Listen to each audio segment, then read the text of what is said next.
Show us your face! Show us your face! Oh yeah? Anti-American fucking pussy! We're used to this shit!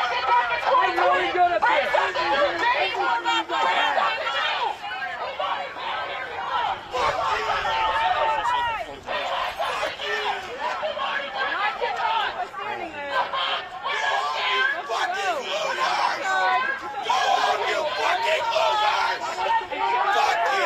Fucking losers!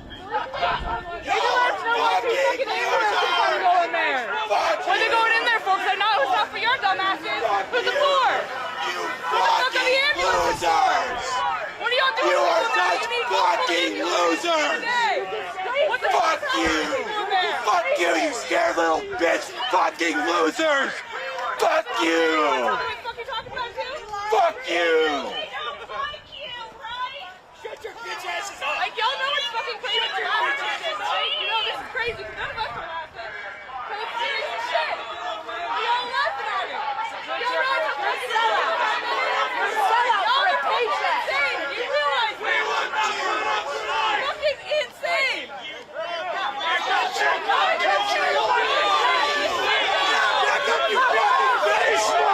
Fuck you! Face! Get the fuck out! You fuck! Settle down! Go warm up! Go warm up!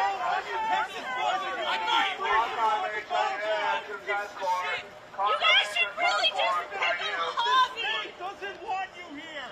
He wants you here. You're gonna get hit by your own people. And you don't want to. You do not intimidate us!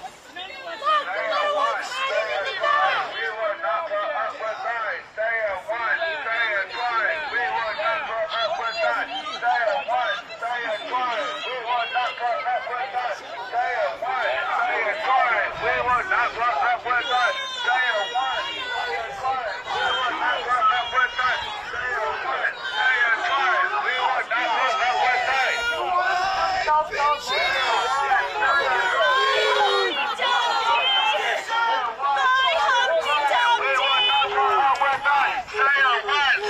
twice. We will not put up with that. Stay at one, stay at twice. We will not put up with that. One, two, three, four, 5, 6, 7, 8, 9, 10, 11, 12. Facing enemy. That guy. That was Jazz. Why are you Why is he trying to ice you? Why was the fuck Fuck you.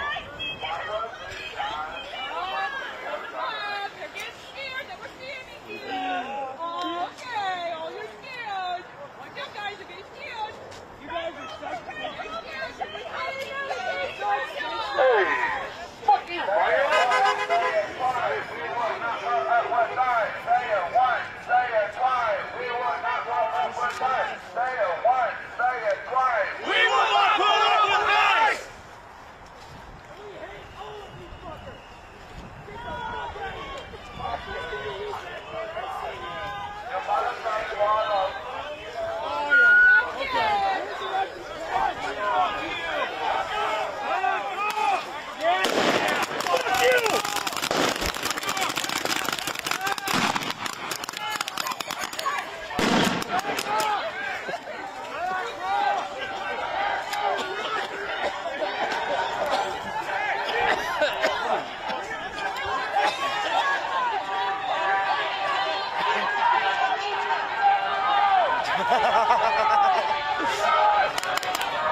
Get him! Yeah, you! You fucking tough? Fuck you. Fucking huh? New guy without the helmet. New guy.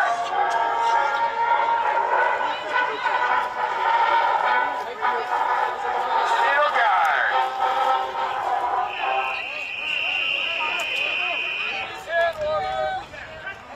Oh, and then you got the photographer in the back. He had the mask up first.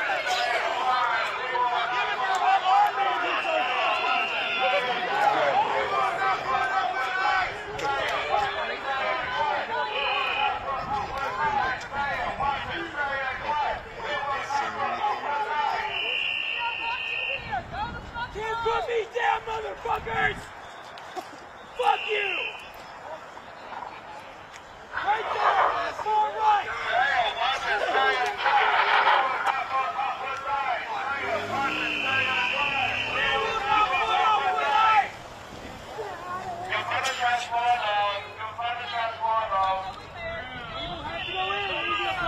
Hey, fuck y'all! We gotta go in!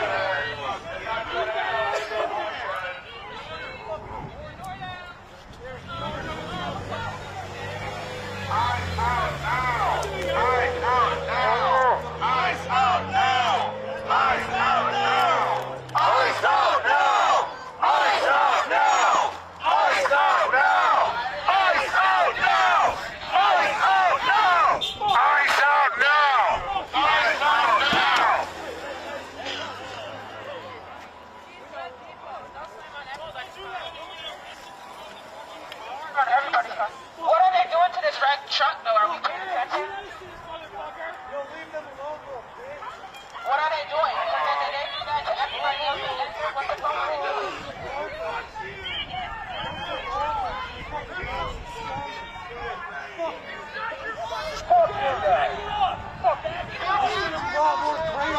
Read the fucking sign. Wrestling motherfuckers. The little guy without the helmet on. Fuck you.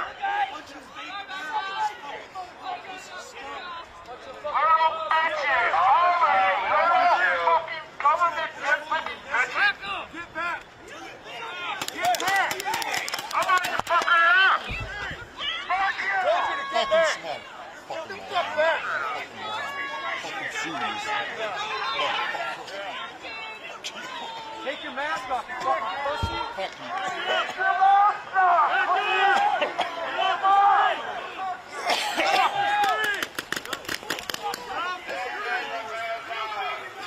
Real cool. Shoot the girl.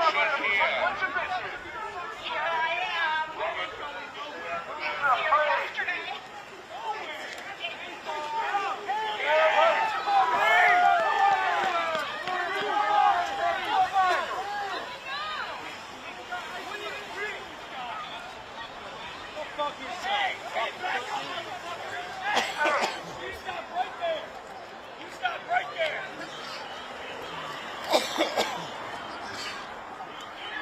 I'm a 65-year-old woman, and I'm tougher than you.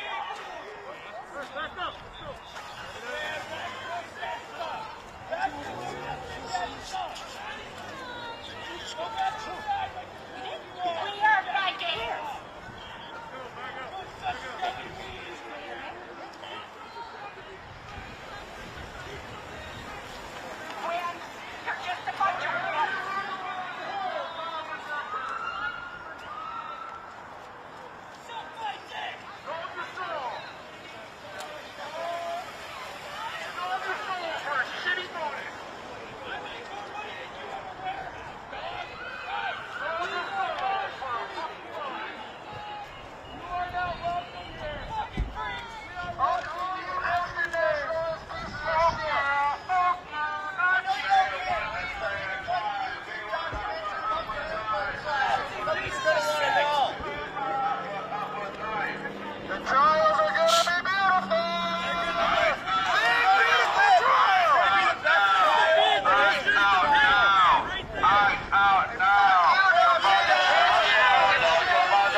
swallowed. Your mother should have swallowed. Say it once and say it twice. We would not put up with life. Your mother should have aborted you. Your mother should have aborted you. Fuck you, nothing. Your mother should have aborted you. Your mother should have aborted you. Say it once and say it twice. We would not put up with lies. Say it once and say it twice. We would not put up with lies. Say it once and say it twice. We would not put up with lies. Yeah, let's go. Ice out now. Ice out now. Ice out now. Ice out now. Yeah, let him come out for a second. No. Fuck you. Fuck you!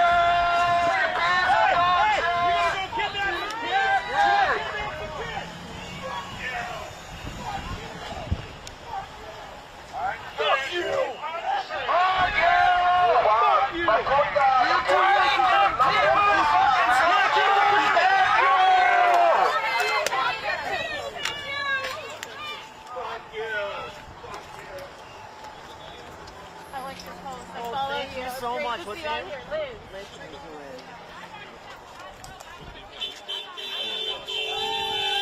Hell yeah, buddy. Hell yeah.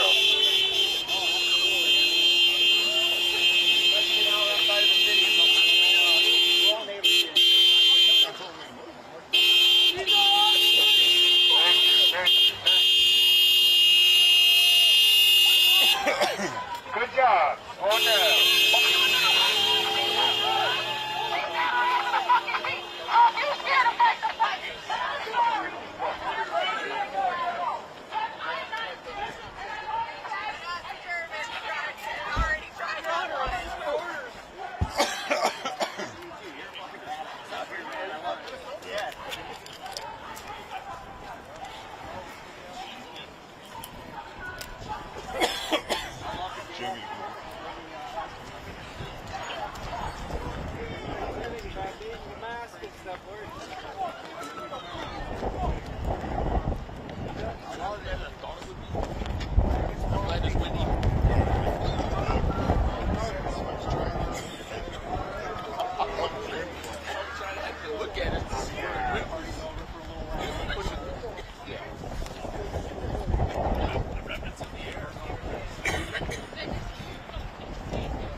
You're gonna honk at the fucking bus?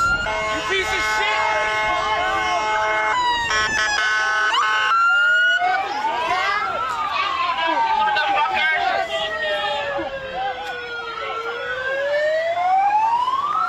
Oh, they're coming in deep, so they scared? Oh, they fucking scared.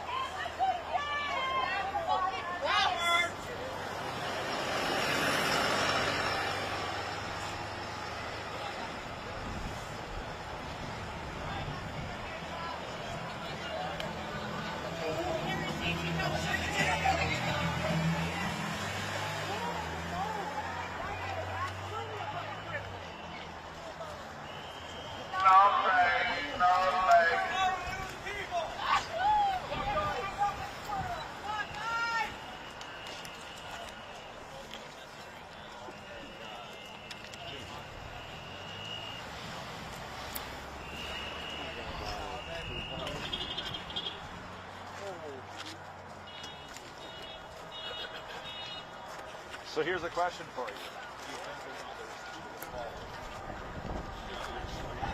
Yeah.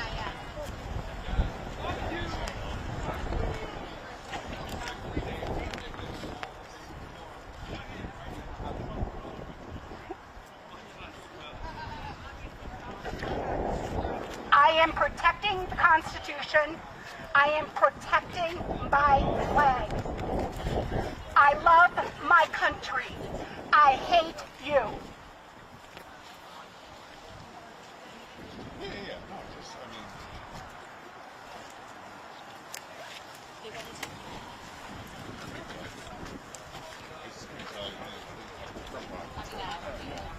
Shame! Shame! Shame! Shame on you! Shame!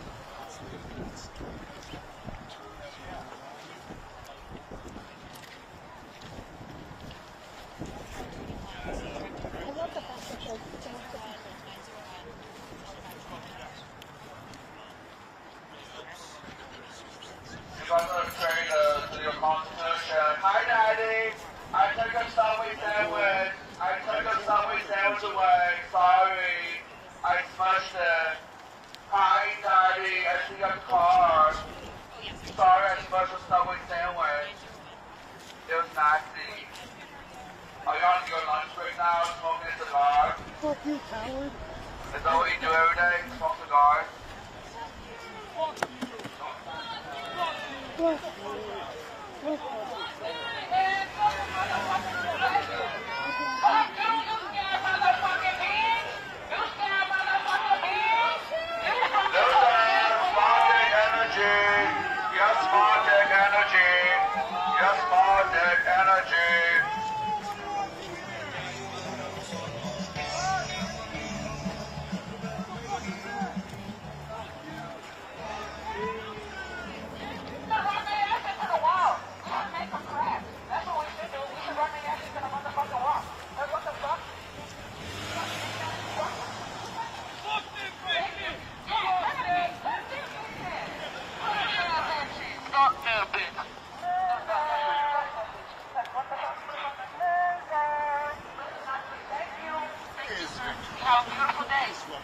Sorry for just dialing in. It was in a little kerfuffle.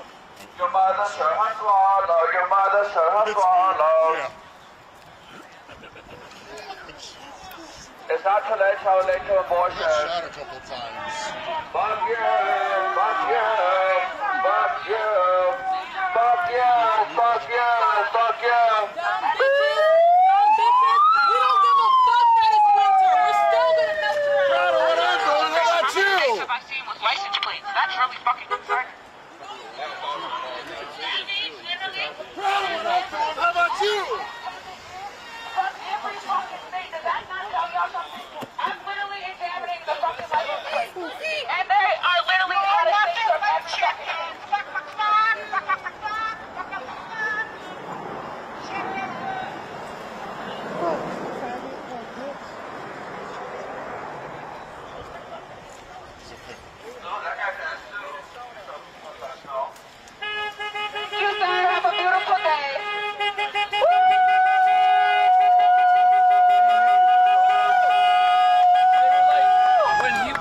Hitting me when I was like, it was these little discs of the chemical shit.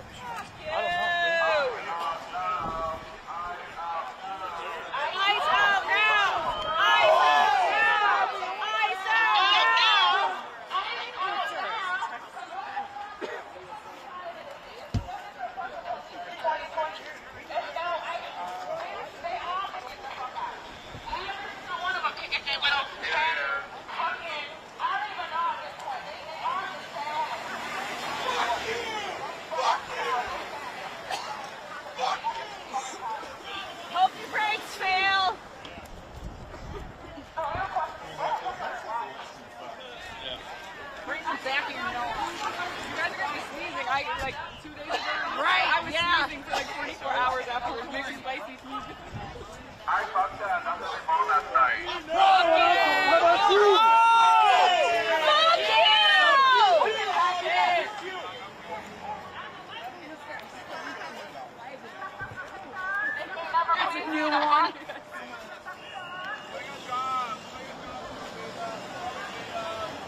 how it's called a Walz.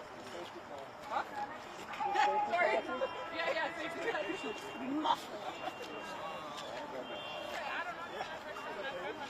At least I took out my contacts though. All their contacts.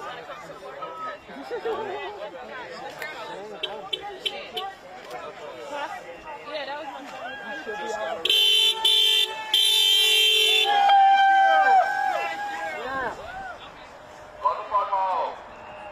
Okay, yeah, I just met him yesterday actually at the Renee's memorial, so yeah. He's doing great, but I told him, like, because of what you're doing. You okay? Yeah, I already know, right? I told him.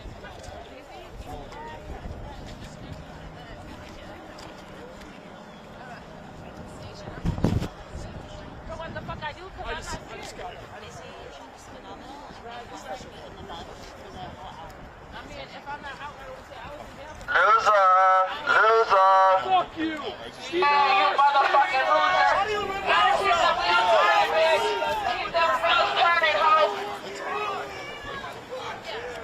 You motherfucker!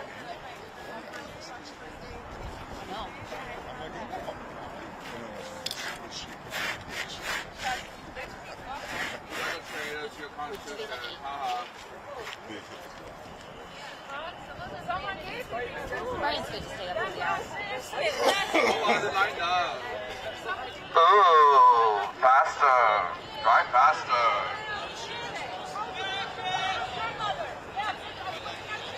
Oh, you noisy motherfucker!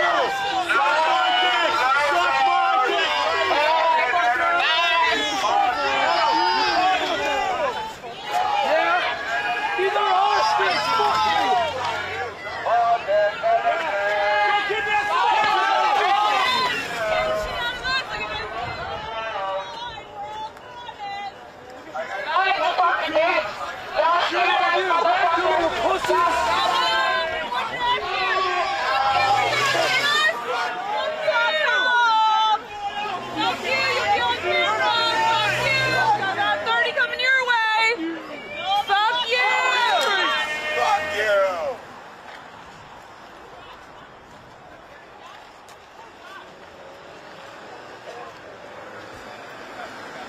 Fuck you!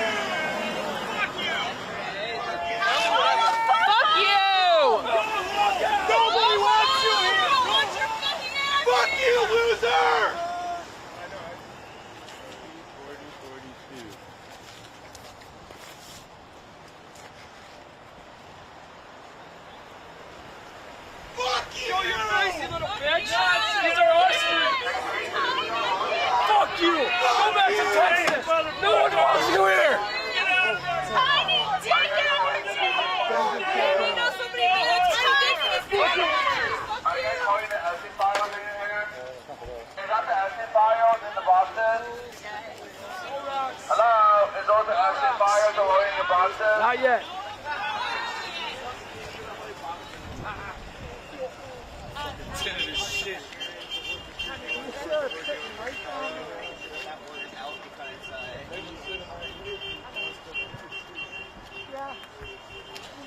Your mother shall born to you. They're right there.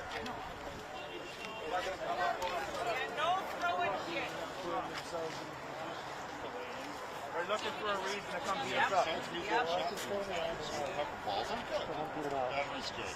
And I know it's going to be safe.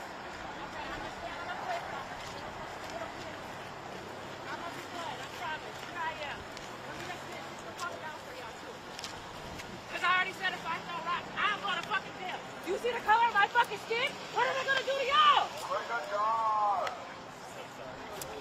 The fuck? I already said I would go to fucking jail.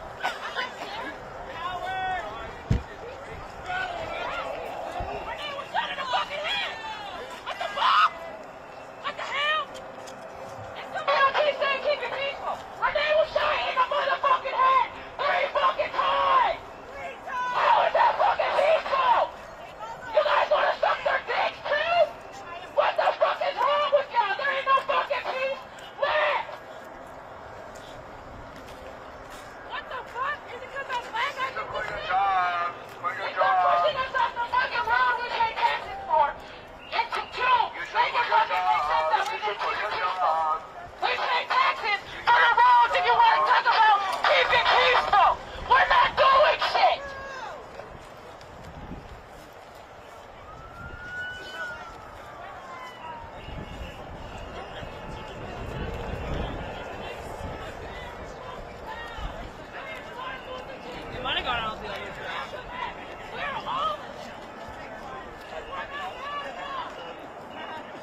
Fuck you! You racist little man! Fuck you! He's a racist! No one wants you. Kidnappers! No one wants you. Fuck you! Even your wife has left you at bed. That's someone's fucking your wife.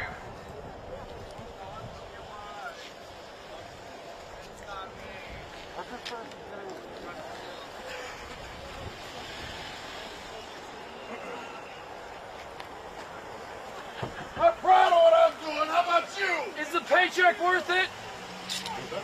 Fuck you!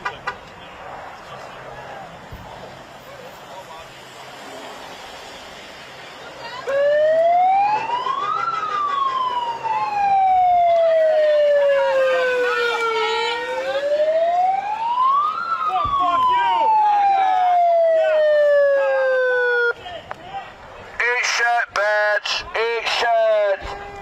Eat shit. It's not too late to late to abortion.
Slow down. Do you know how to drive? Can I call them a DUI? DUI, please.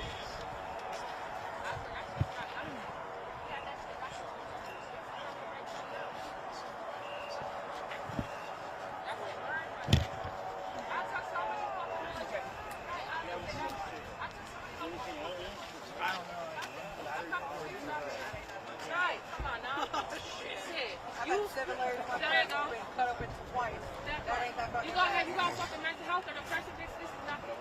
Your guys ain't shit to be suicidal. What the hell? What the fuck do I got to do? Nothing. I got everything today, though. Fascist!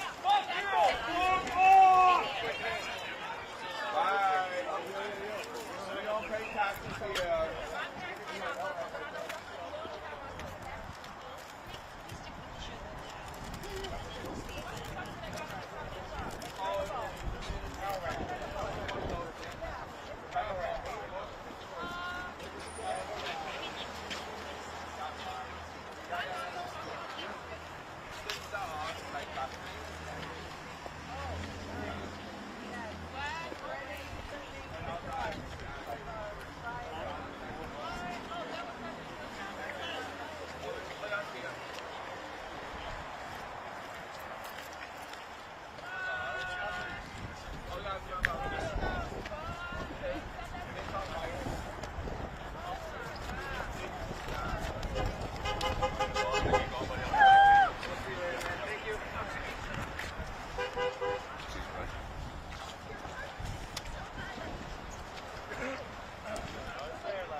here. You don't pay taxes here. Go home. Go home.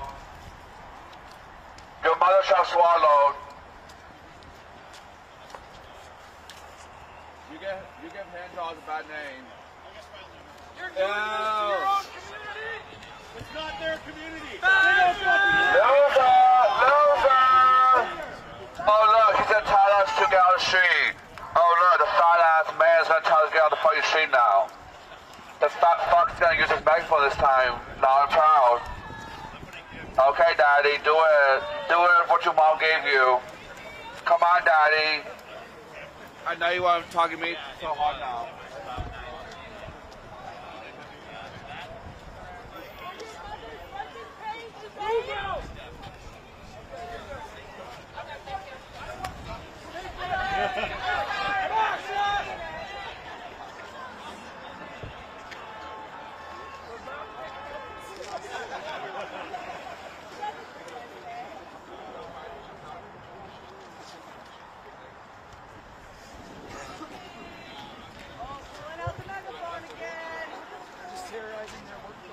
Does it make your dick feel bigger?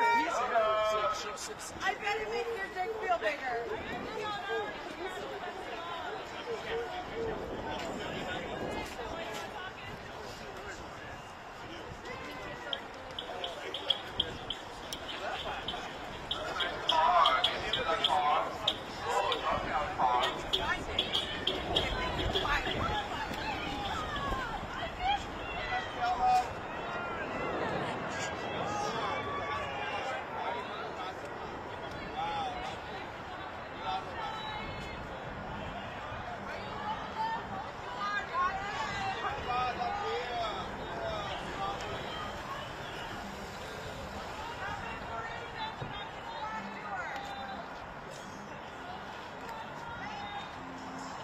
Do something else with your life. Stop staying in a fucking car.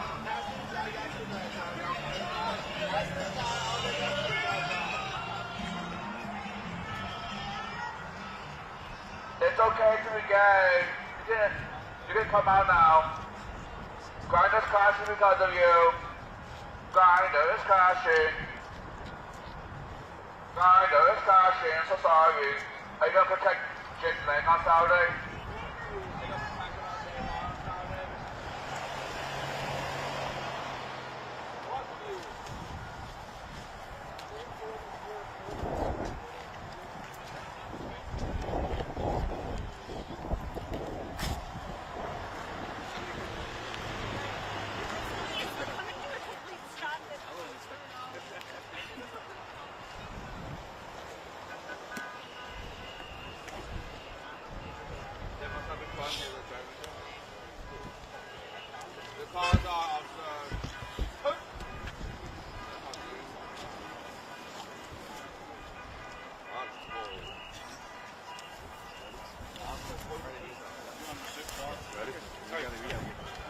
Fuck you! Stop terrorizing us! Please send you. Fuck you!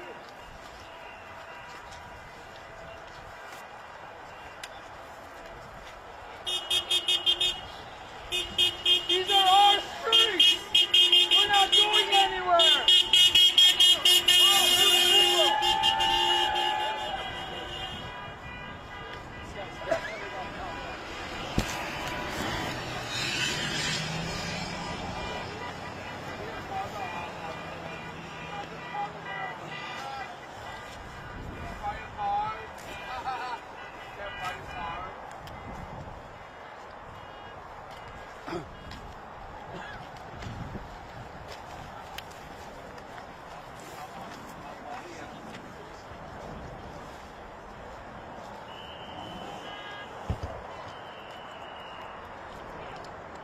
Your mother shall swallow.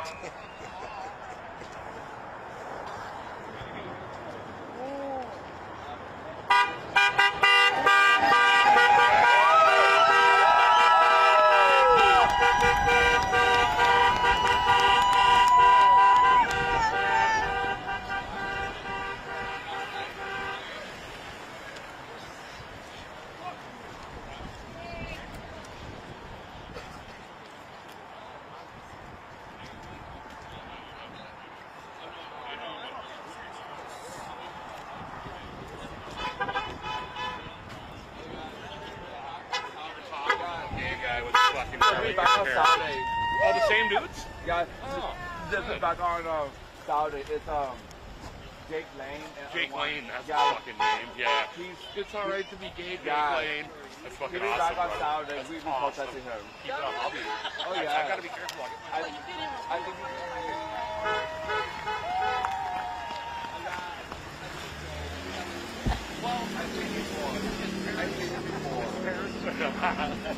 Somewhere in a video. no, like somewhere in like some gay bar. Well, that's very possible. I wouldn't be surprised. He looks like a little, yeah, a drag queen. He does, doesn't he? Your gas mask? Oh, excellent. Yeah. Oh yeah. Let me see you. That's an ugly ass speaker on your car. You can't park. Sorry. Yeah, smart not. Fuck you. Swallowed. Take your ass back to Nebraska.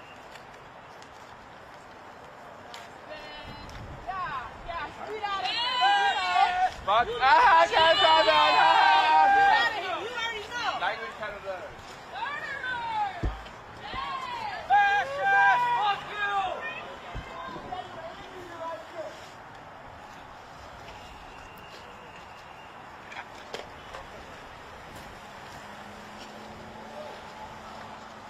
Have you guys got a lunch break yet? No lunch break for you. You got no lunch break. Ha ha. No lunch for you. Ha ha. No Subway for you. Fat fuck. I took your meatball sandwich home. Ha ha. I took your Subway. Ha ha. Woo. Ice out now. Ice out now. Ice out now! Ice out now! Ice out now! Ice out now! Ice out now! Ice out now! Ice out now! Car behind you, boss.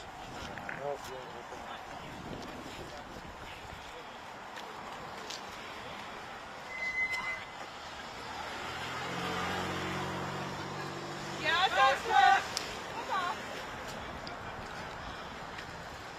Not about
Alright guys, now how you drive? Is that how you drive with like kids in the car?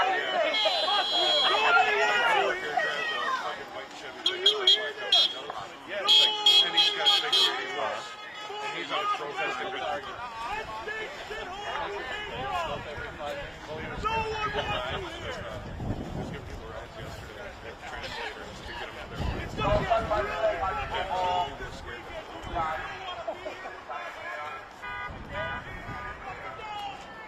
We'll outlast you! We're built for the cold! We know!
Plus one.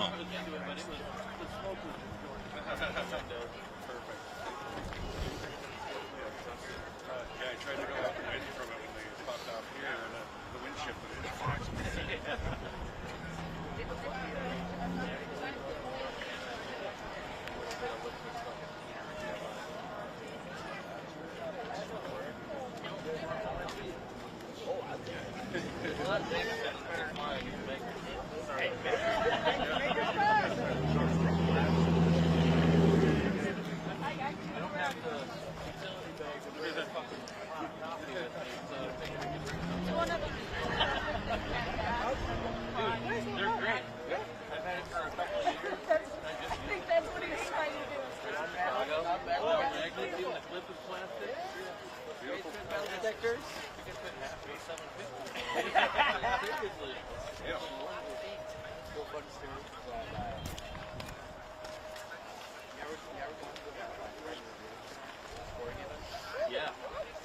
Yo, you can hide everything in there.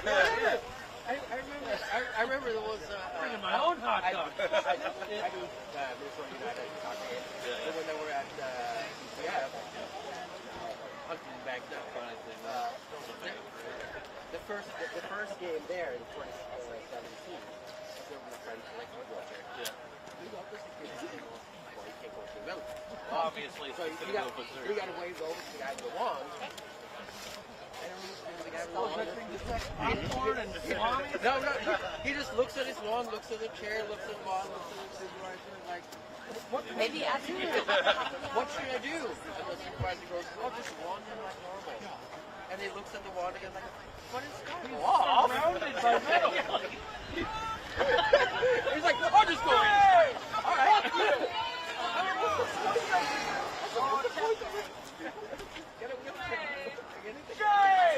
Appreciate it. Thank you. Yeah, no worries.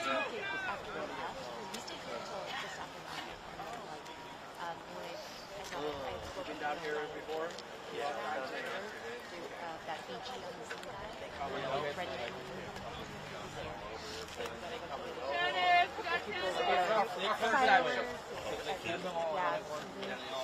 Yeah, I saw some fire. I did a couple of pushes and sometimes throw some. I guess it was a lot.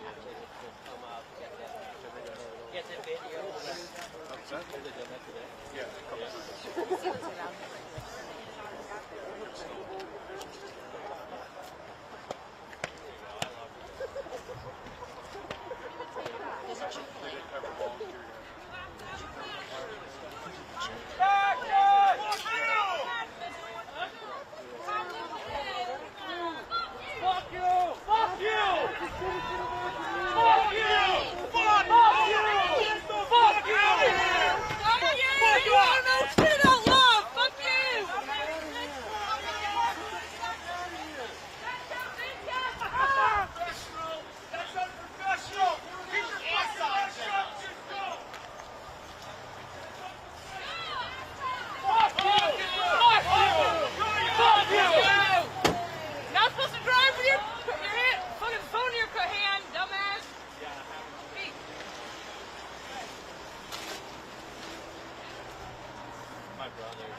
you! Do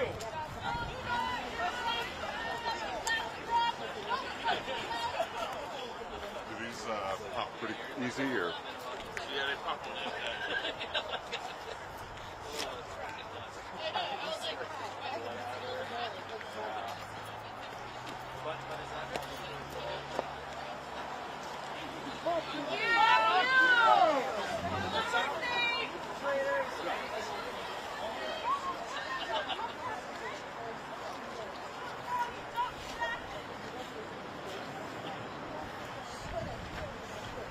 I'm just gonna do this for like.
That fucking guy's trying to hit us, so be aware of that shit, because he just went past and tried to hit us the first time.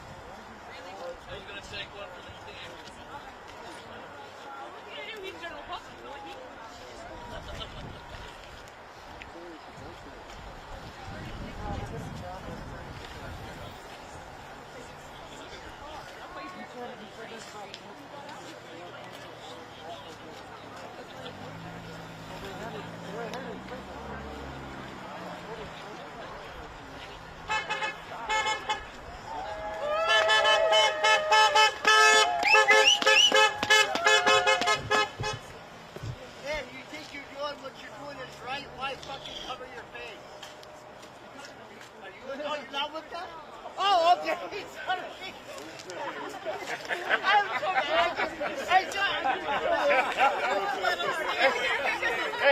There's gonna be mistakes.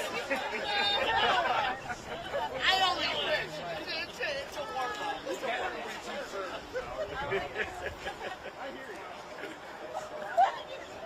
I know. Oh, well. Oh, well. Shut up. My hands, face is out. No. Hey, fuck you! Get out your car! Get your ass out! You fucking car, man!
Robert's driving.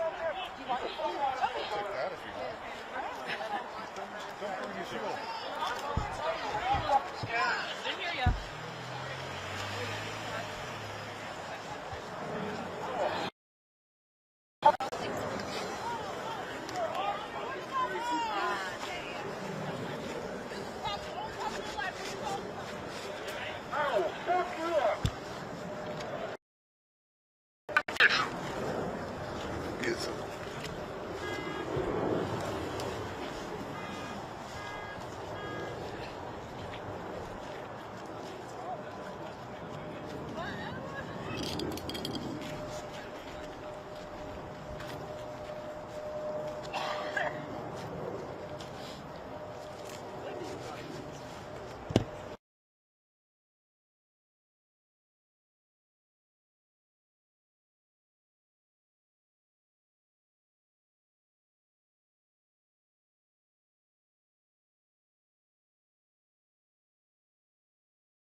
I'll hang back here for this one.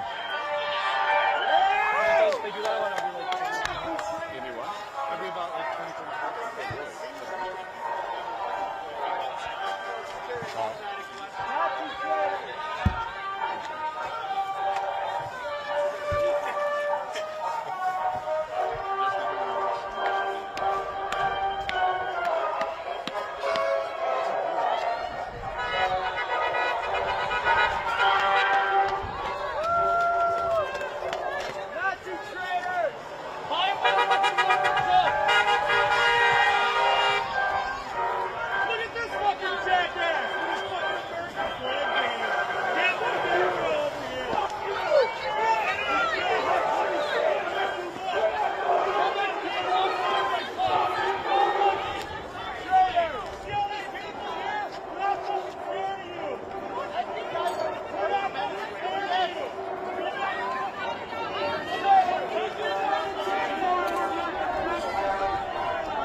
push the law.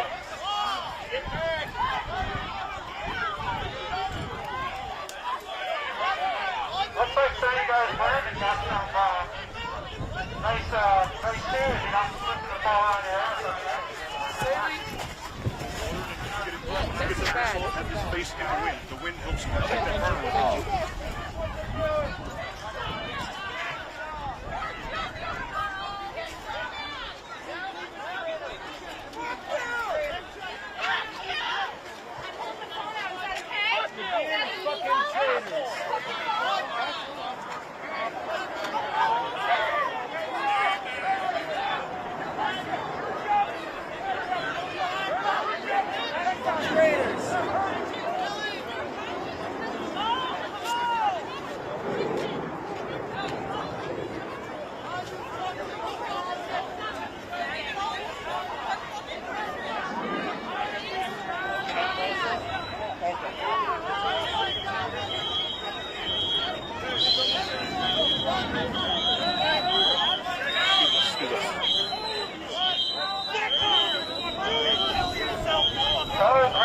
Go back there early and turn each other off.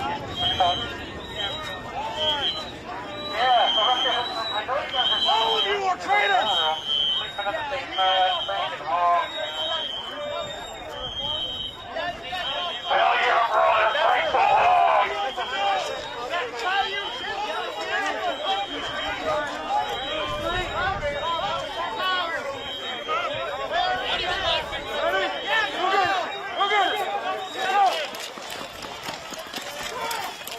Now how you going after?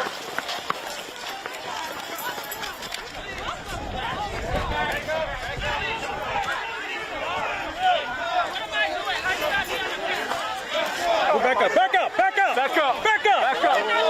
Back it up! Back up! Back up! Back it up! Back up! Keep going!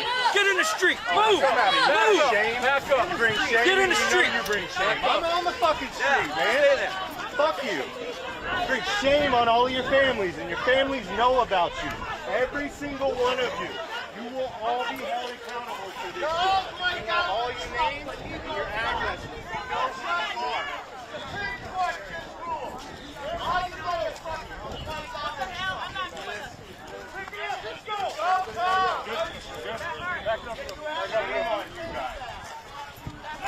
Fucking shame. No one is going to remember you. Just because you got masks on right now, we don't forget. Every one of you are cowards, and your families know it.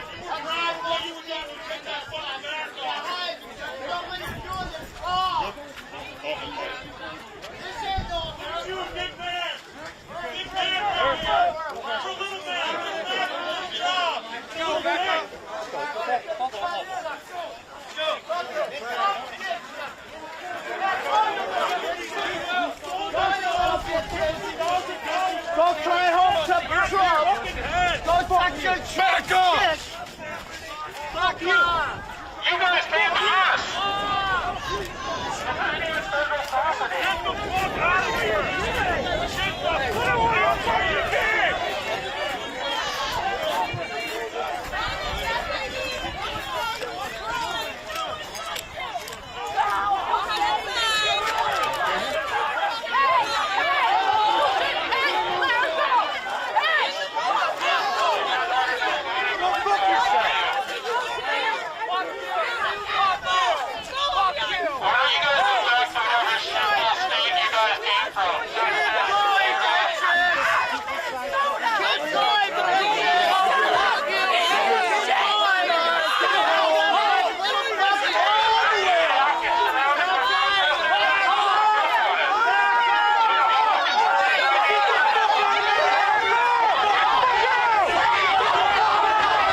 This is the Federal Protective Service.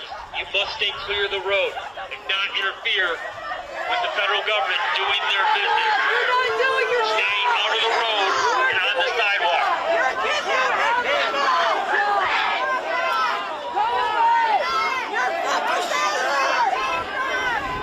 It is illegal to interfere with vehicles coming and going.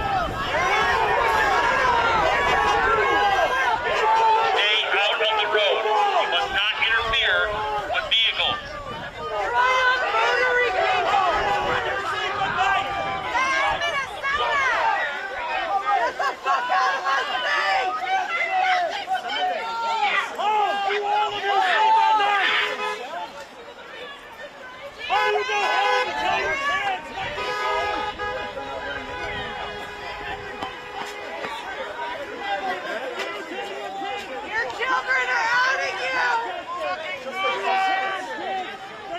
Children are so disappointed in you!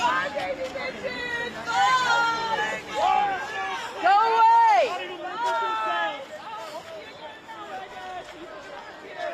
Bye-bye. Go away. Thanks for coming out. Hope it's worth the fucking paycheck.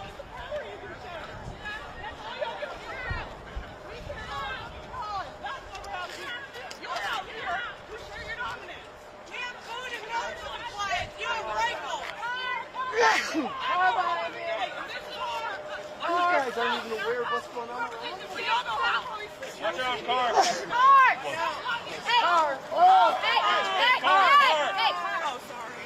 That's you little bitches. Oh my God. That's fine, you can go. I'm sorry about that.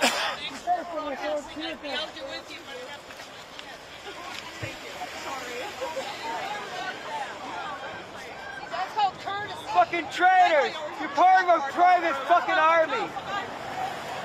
You're part of Trump's SS. What the fuck? Yeah, but they don't have Hugo Boss, so. You guys want to dress in Hugo Boss? Feel bougie? Come on. Go be scared somewhere else. You're too cowardly to keep anyone safe. Or maybe the blue. You're part of a fascist army.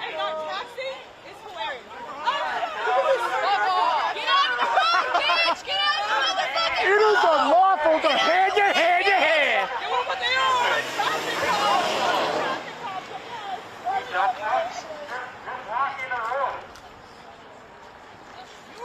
They are. This is it's completely obvious.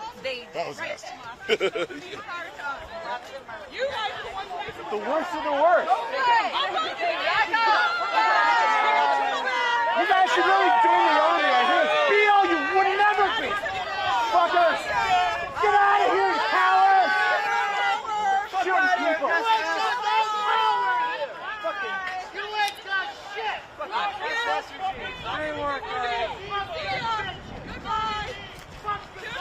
Trump's fucking gay. You guys keep a couch on hand for Jamie to fuck. Get out of the road! You're blocking the road! Hey, grab yourself! You're blocking the motherfucking road, bro!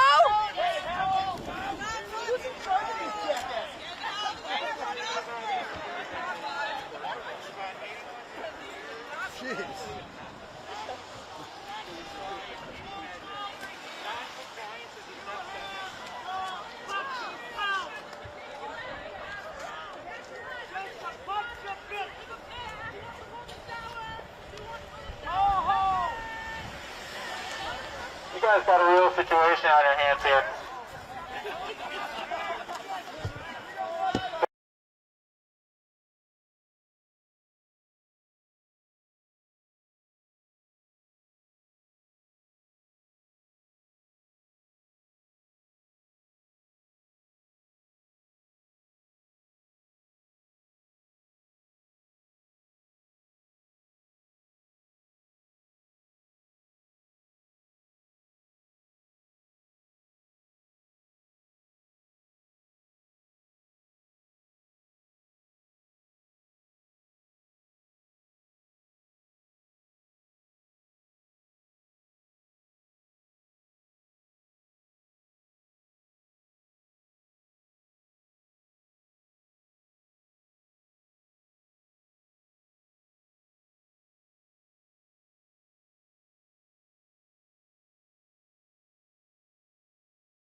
trans women and girls from participating in women's and girls sports from elementary school all the way through college.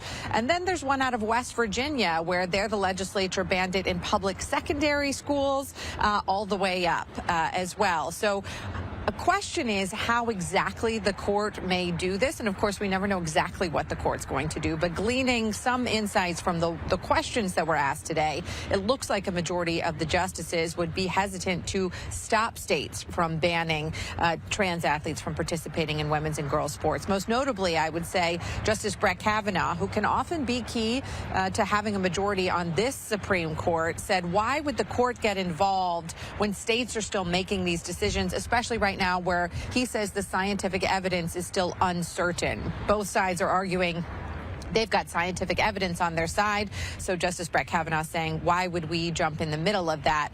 And is our decision here something that would prevent states who have decided to allow trans women and girls to participate in women's and girls sports? Would that get in the way of those states accommodating those athletes? And the answer seems to be no. Again, it'll depend on how the justices write the decision. But gleaning some insights from the questions today, it appears the majority of the court is at least ready to allow states to do that. And Katie, is there any word on when a possible opinion could be released? Will it maybe go to the summer, to the fall? What do we know? I'll tell you, Mike, we're about halfway through the court's term. We're in January right now, and typically they rise for summer recess around June. This is one of the biggest cases of the term, and there is likely to be disagreement. The court's 3 liberal justices today seem to be pushing back where they could, although maybe even acknowledging that they've lost the big game and maybe just trying to make the loss not so painful for them. So given that, the writing's going to take some time, and those cases tend to come down toward the end of June, early July. I will also say that the states who are continuing to try and pass and enforce these bans are arguing that they're doing so in the name of both fairness and safety in women's and girls sports. And states with Republican-led legislatures versus Democratic-led legislatures continue to disagree on that. And right now, in the West Virginia case, for example, they are not allowed to enforce the ban. That issue actually came up to the Supreme Court, and whether they could enforce that ban while this litigation plays out, they're not allowed to do that. But that could change, to your point, when this decision comes down, likely at the end of June, early July. Yeah, so many people will be watching when that time is about to come. Katie, thanks so much for joining us on Live Now from Fox. We appreciate all the updates and analysis along the way. Thanks so much. Have a great night. All right, everyone, let's continue on right here. I want to go right outside of the White House. Live right now, we have Kevin Hassett, the director of the National Economic Council, speaking. Let's listen. Gains have been so high, at north of 4%. It's one of the biggest productivity booms we've ever seen, that firms have been able to increase production, give us 5% GDP growth with lower employment than we've seen in the past when we had growth that high. So thank you guys so much. Okay, thank you. Real fast. If the All right, Kevin Hassett just getting the final moments there of that impromptu news conference. Only went about 30 seconds or so we didn't miss much at all. All right, everyone, let's continue on. Capitol Hill right now, we have Senator Kennedy speaking live on the floor, a Republican from Louisiana. Let's listen in. Staring them down. So I came up with this idea, convinced Senator Elizabeth Warren to join me. And we drafted, and indeed passed, I'll talk about that in a second, a bill called the Build Now Act. And it's really very simple. It says we're not going to tell local governments how to increase housing starts. We're just going to tell them if they do increase housing starts, we're going to reward them with more CDBG money. If they don't increase housing starts, we're going to take some of their money away. Carrot, stick. And here's how it would work. Every year, we look at all of our cities. I think the cutoff is 50,000 people or more. And we look at the housing starts, percentage-wise, in each of our cities across America. And after we look at all of them, it'll be a bunch of them, but we've got computers. We look for the median point, not the average. We don't add them up and divide. We look for the median point. The median point is is the city right smack dab square in the middle.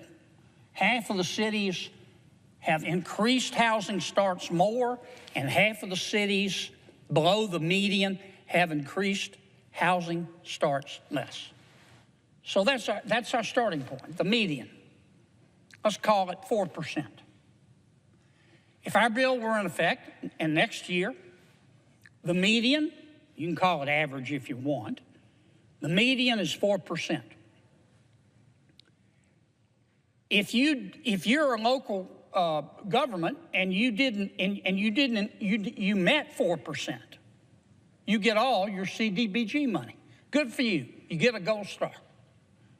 Maybe if the median is 4%, you did even better. Not only did you reach the median level, 4% increase in housing starts, you got 6%. Guess what? You're going to get extra CDBG money. You get extra money. That's the carrot.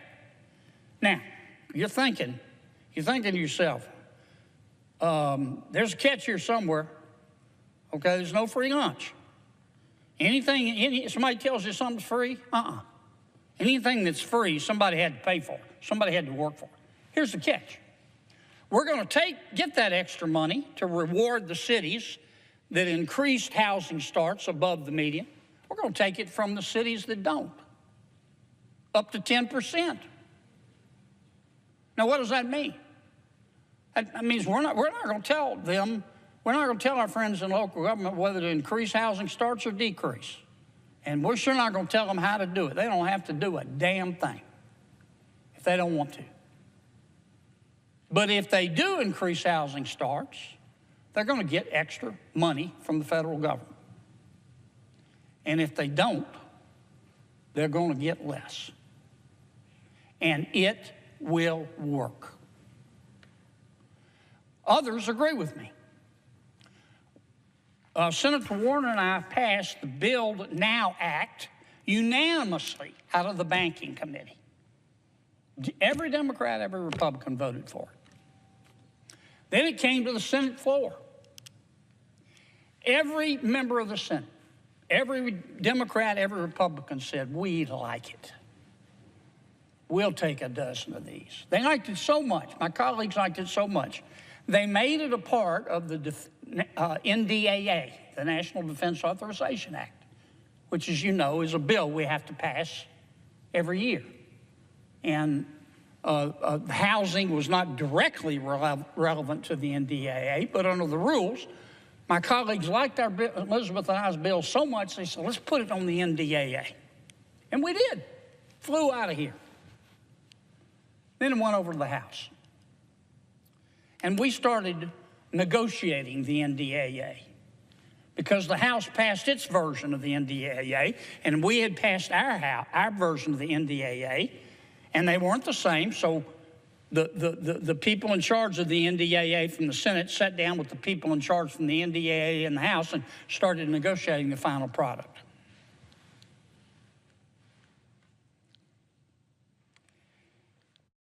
Let me choose my words carefully here.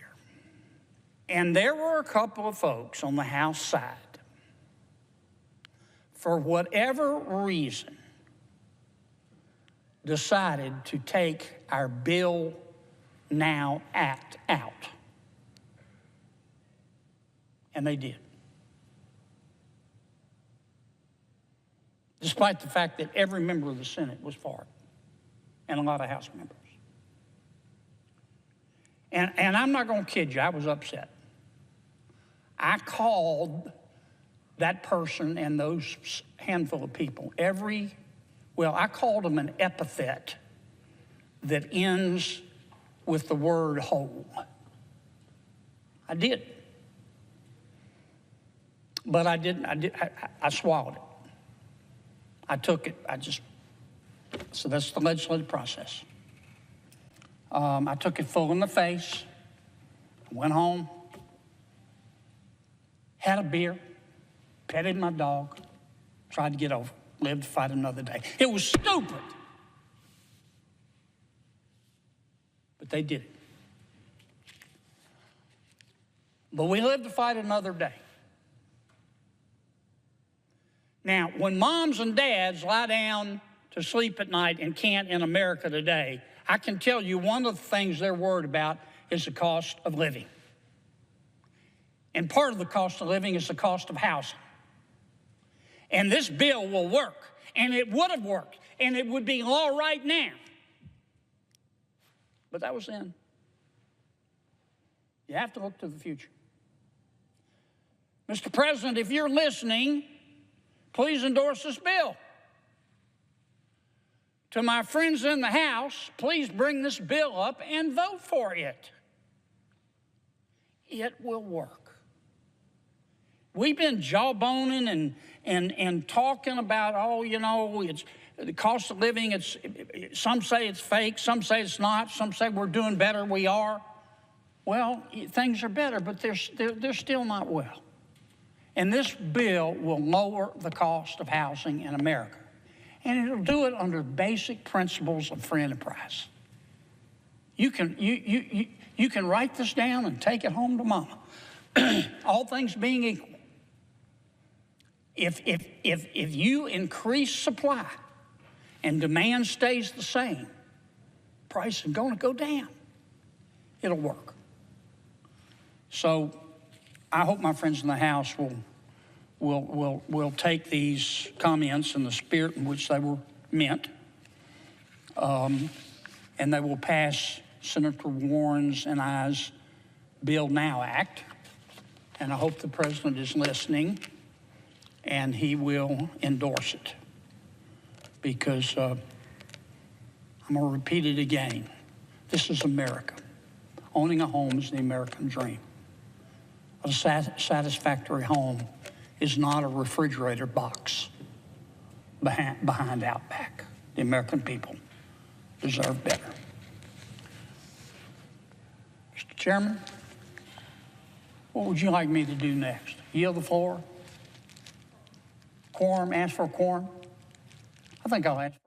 Senator Kennedy speaking on the floor. They're wrapping up on the Senate floor. We'll continue to take the latest live feeds and other shots that become available to us. In the meantime, I do want to show you a live look right now. Minneapolis continuing to bring you just some of the sights and sounds from the protest that continues since last week. These anti-ICE protests are continuing. We've seen some pushback as of late, intensified within the last 90 minutes or so, but now looks to be much calmer. So we'll be keeping an eye on all of it for you coming up next. We'll take a 2-minute break. When we come back, we'll be listening to progressive Democrats on how they feel these protests are going and what they can mean for the future of the Democrat Party. We'll be next on Live.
For me, I've had to I live in Richfield, and Richfield borders a ton of different neighborhoods, and so I'm in several, but I'm not, I'm in the greater south side rapid response chat, but that one blows up to 1,000 people every day, so this one's getting pretty big too, but let me do, if you pull out your camera,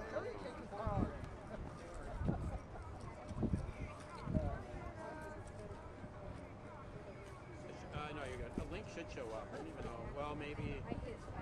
Oh, okay. No, you're good. I didn't know if it was different for Android stuff. There you go.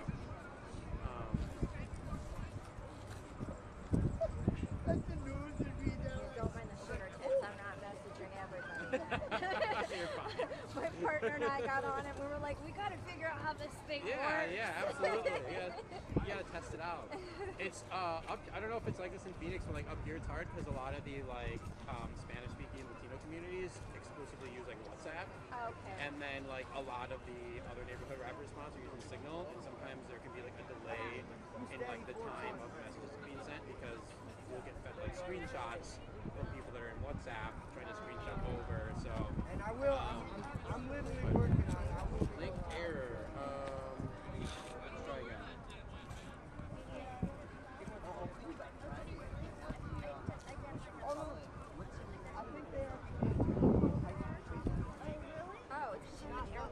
Oh, there we go. That's actually smart. I should do that. Okay.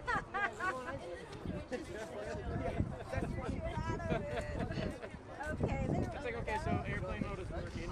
Yeah, right? Okay, so now that you're in, I would just say, yeah, and usually what will happen is like someone will actually, they try not to share links to other groups publicly to get like a flood of people to go over to their neighborhoods, but just kind of let them know they have the neighborhood demand, and then usually someone's nice enough to reach out to you. Okay, great. Yeah. I think what the issue was for me is a friend let me in on this reading story for some person. Okay. And then I met a law candidate. Okay. What? Put me in touch with someone who What? I'm okay with getting hit with that flag, you know? All right. She put me in touch with someone who was like a senator with a better Right? geographical Then map. throw it back there. I was just in South and chased them out. You were South Minneapolis. Oh, were you? Oh, yeah. Oh, yeah, yeah. I'm really good friends with their next door neighbor. So, yeah. They did. They've been doing some super business. So, yeah, Jeff and Brianna are directing like the dopest people ever. So, my name's Reed. Yeah. Haley, great to meet you as well. Yeah, I'm gonna kind of make my way down the line and Yeah, they were kicking the cars and they came out. And so, 50, like, well, there's about 30 of them. They all came out, all lined up. And they to slam them on the ground. Oh, yeah. To 10 of them to tackle one guy. Yeah. Well, whatever they do, that's the loudest stuff. Oh, I was like 5 feet from it, but I'm definitely one here. I know we need it. Yeah, I haven't been out here a lot protesting, and it's like, it's trying to prioritize like so far. I don't know, I feel a little bit personally. Well, I've been like,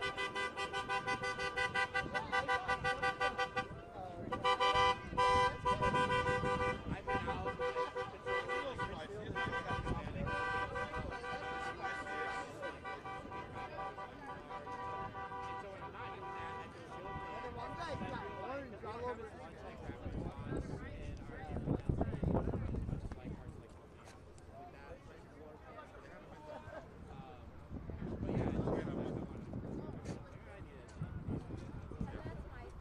Well, just like 2 days ago, what was it? It would have been Sunday night.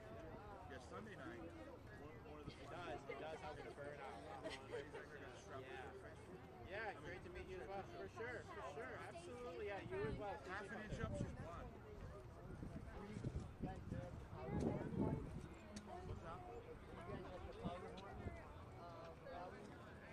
What day was it? A Saturday? Oh, no, because I didn't get it. Oh, okay, yeah. Yeah, it was so many people that it took an hour to walk through the block. Yeah. And then it went all the way down. Oh, that's the one I heard about. It's 50,000 people. Yeah. I wish I was there. Yeah. That's the energy we need. Yeah. Oh, yeah. I think there was, were you here in the summer?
safe right now under the Department of Homeland Security. On January 7th in Minneapolis, Americans saw the danger of infusing unlimited resources into DHS's abuses of power. ICE shot U.S. citizen Renee Nicole Good in the face. But many of us have been talking about what's happening for a very long time. And we knew that unfortunately, at some moment, we would be here today, heartbroken and devastated, watching the number of people dying under DHS. So now we've plainly seen what they do with unlimited resources and unchecked power. Funding ICE only fuels our own destruction. We cannot assure our security by sacrificing our humanity, our dignity, our liberty. So what can we do? You've heard from my colleagues already. How do we protect our Constitution? We have to use Congress, appropriations power, to hold DHS accountable. Yes, and that means we must oppose new investments and demand policy change and reforms. It means we're not voting on a DHS package without any reforms, significant reforms. But I want to go further. We have to also impeach Kristi Noem. I want to go further than that. We need to prosecute the criminals in masks. We need to cut and claw back ICE's funding as natural consequences for DHS's disregard for the rule of law and violations of our rights. We have to use every single tool, including the power of the purse, to end the campaign of terror. Because we brought ICE into this world. And we have a responsibility to decide what we do with it after. Let me just say a few added words in Spanish. Lo más importante que tiene que escuchar. All right, we have been listening to House Democrats. We'll continue to do so in just a moment, but I do want to take you out live right now. Joint Base Andrews, we do see President Trump, Air Force One, just coming back from Detroit, Michigan. We will see the president step down in just a little bit here off the steps of Air Force One. So we'll be keeping an eye on that for you right here on Live Now from Fox. We'll take a quick 2-minute break and come back with some other top stories from all over the country.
And welcome back to Live Now from Fox. I'm your host, Mike Page. Thanks again for joining us, taking you out live. Joint Base Andrews, we do see Air Force One just coming back from Detroit, Michigan. Soon we will see President Trump come down the steps. Of course, we'll keep an eye on that here for you, but we have another live feed. Let's go back out to the Senate floor as we continue to listen to lawmakers speak. Let's listen in on Live Now.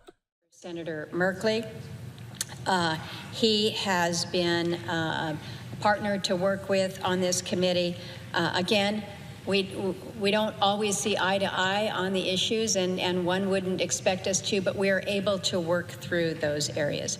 And I also want to acknowledge and thank the other colleagues on the committee, as well as our counterparts in the House.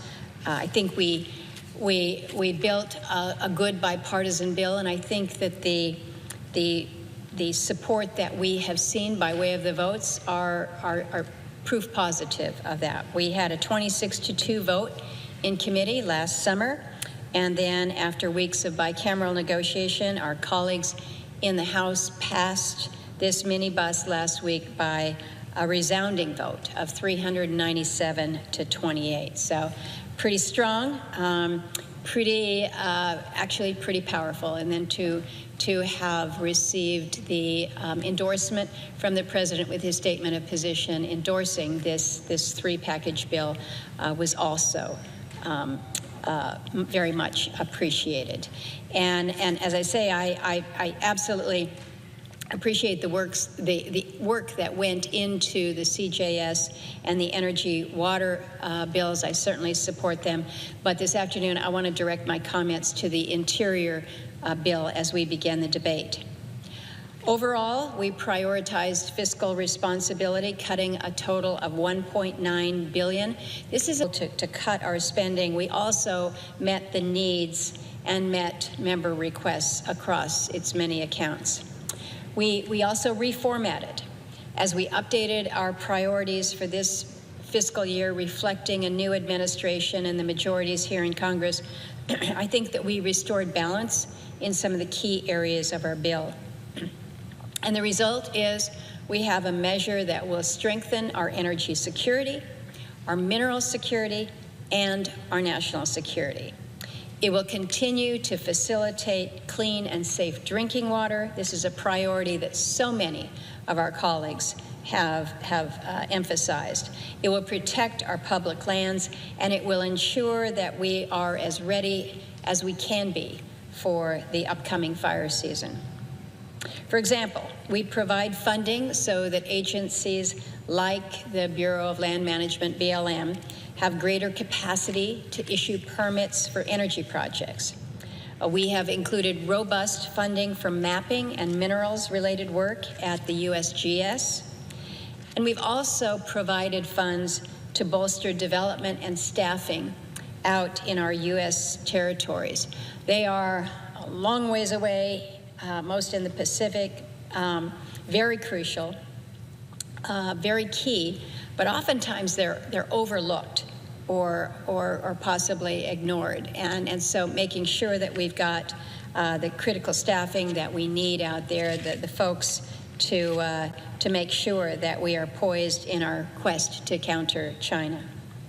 But I mentioned the cuts that we had made to this bill. Even as we cut back, we were able to do some important work when it comes to the priorities, like fully funding wildland fire management. We prioritized the removal of hazardous fuels. We took care of the firefighters who risk their lives to protect our communities, property, and the environment.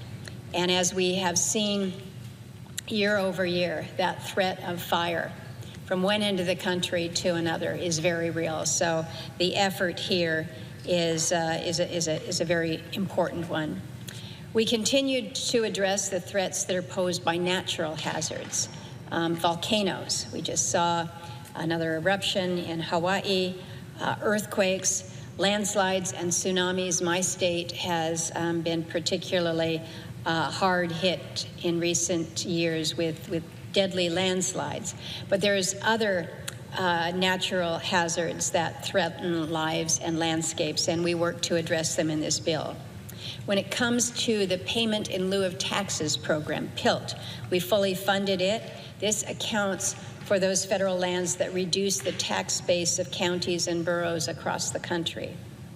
We also included substantial resources for our agencies to manage and maintain our national parks. We hear from so many who love and embrace our national parks. We all love them. Sometimes we love them so much that we forget that their care and their upkeep is also important. So making sure that we have addressed the resources for our national parks, our wildlife refuges, and really all of our federal lands. One area of the bill that perhaps gets a little more parochial, but obviously an issue of very real concern, is a focus on invasive species. We don't happen to have Asian carp in Alaska. We want to keep it that way, but I know that in many parts of the South, Asian carp is a threat, invasive species that needs to be dealt with. Up on the West Coast in Washington State, and now unfortunately in Alaska, we're seeing growing threats from this European green crab. We want to be able to knock those out. The spruce budworm that threatens landscapes everywhere from Florida to Maine, to Washington, to Alaska, whether it's green crab, Asian carp, budworms. The reality is we are impacted in different ways, and so being able to direct resources to push back on these invasive species is important. We also upheld our commitment to Native peoples. We have provided robust funding for the Bureau of Indian Affairs, for the Indian Health Service, and similar agencies. And I think we did really good work within the bill to advance some of the public safety and justice initiatives. We strengthened tribal colleges and universities. We addressed the scourge of missing and murdered Indigenous women and children.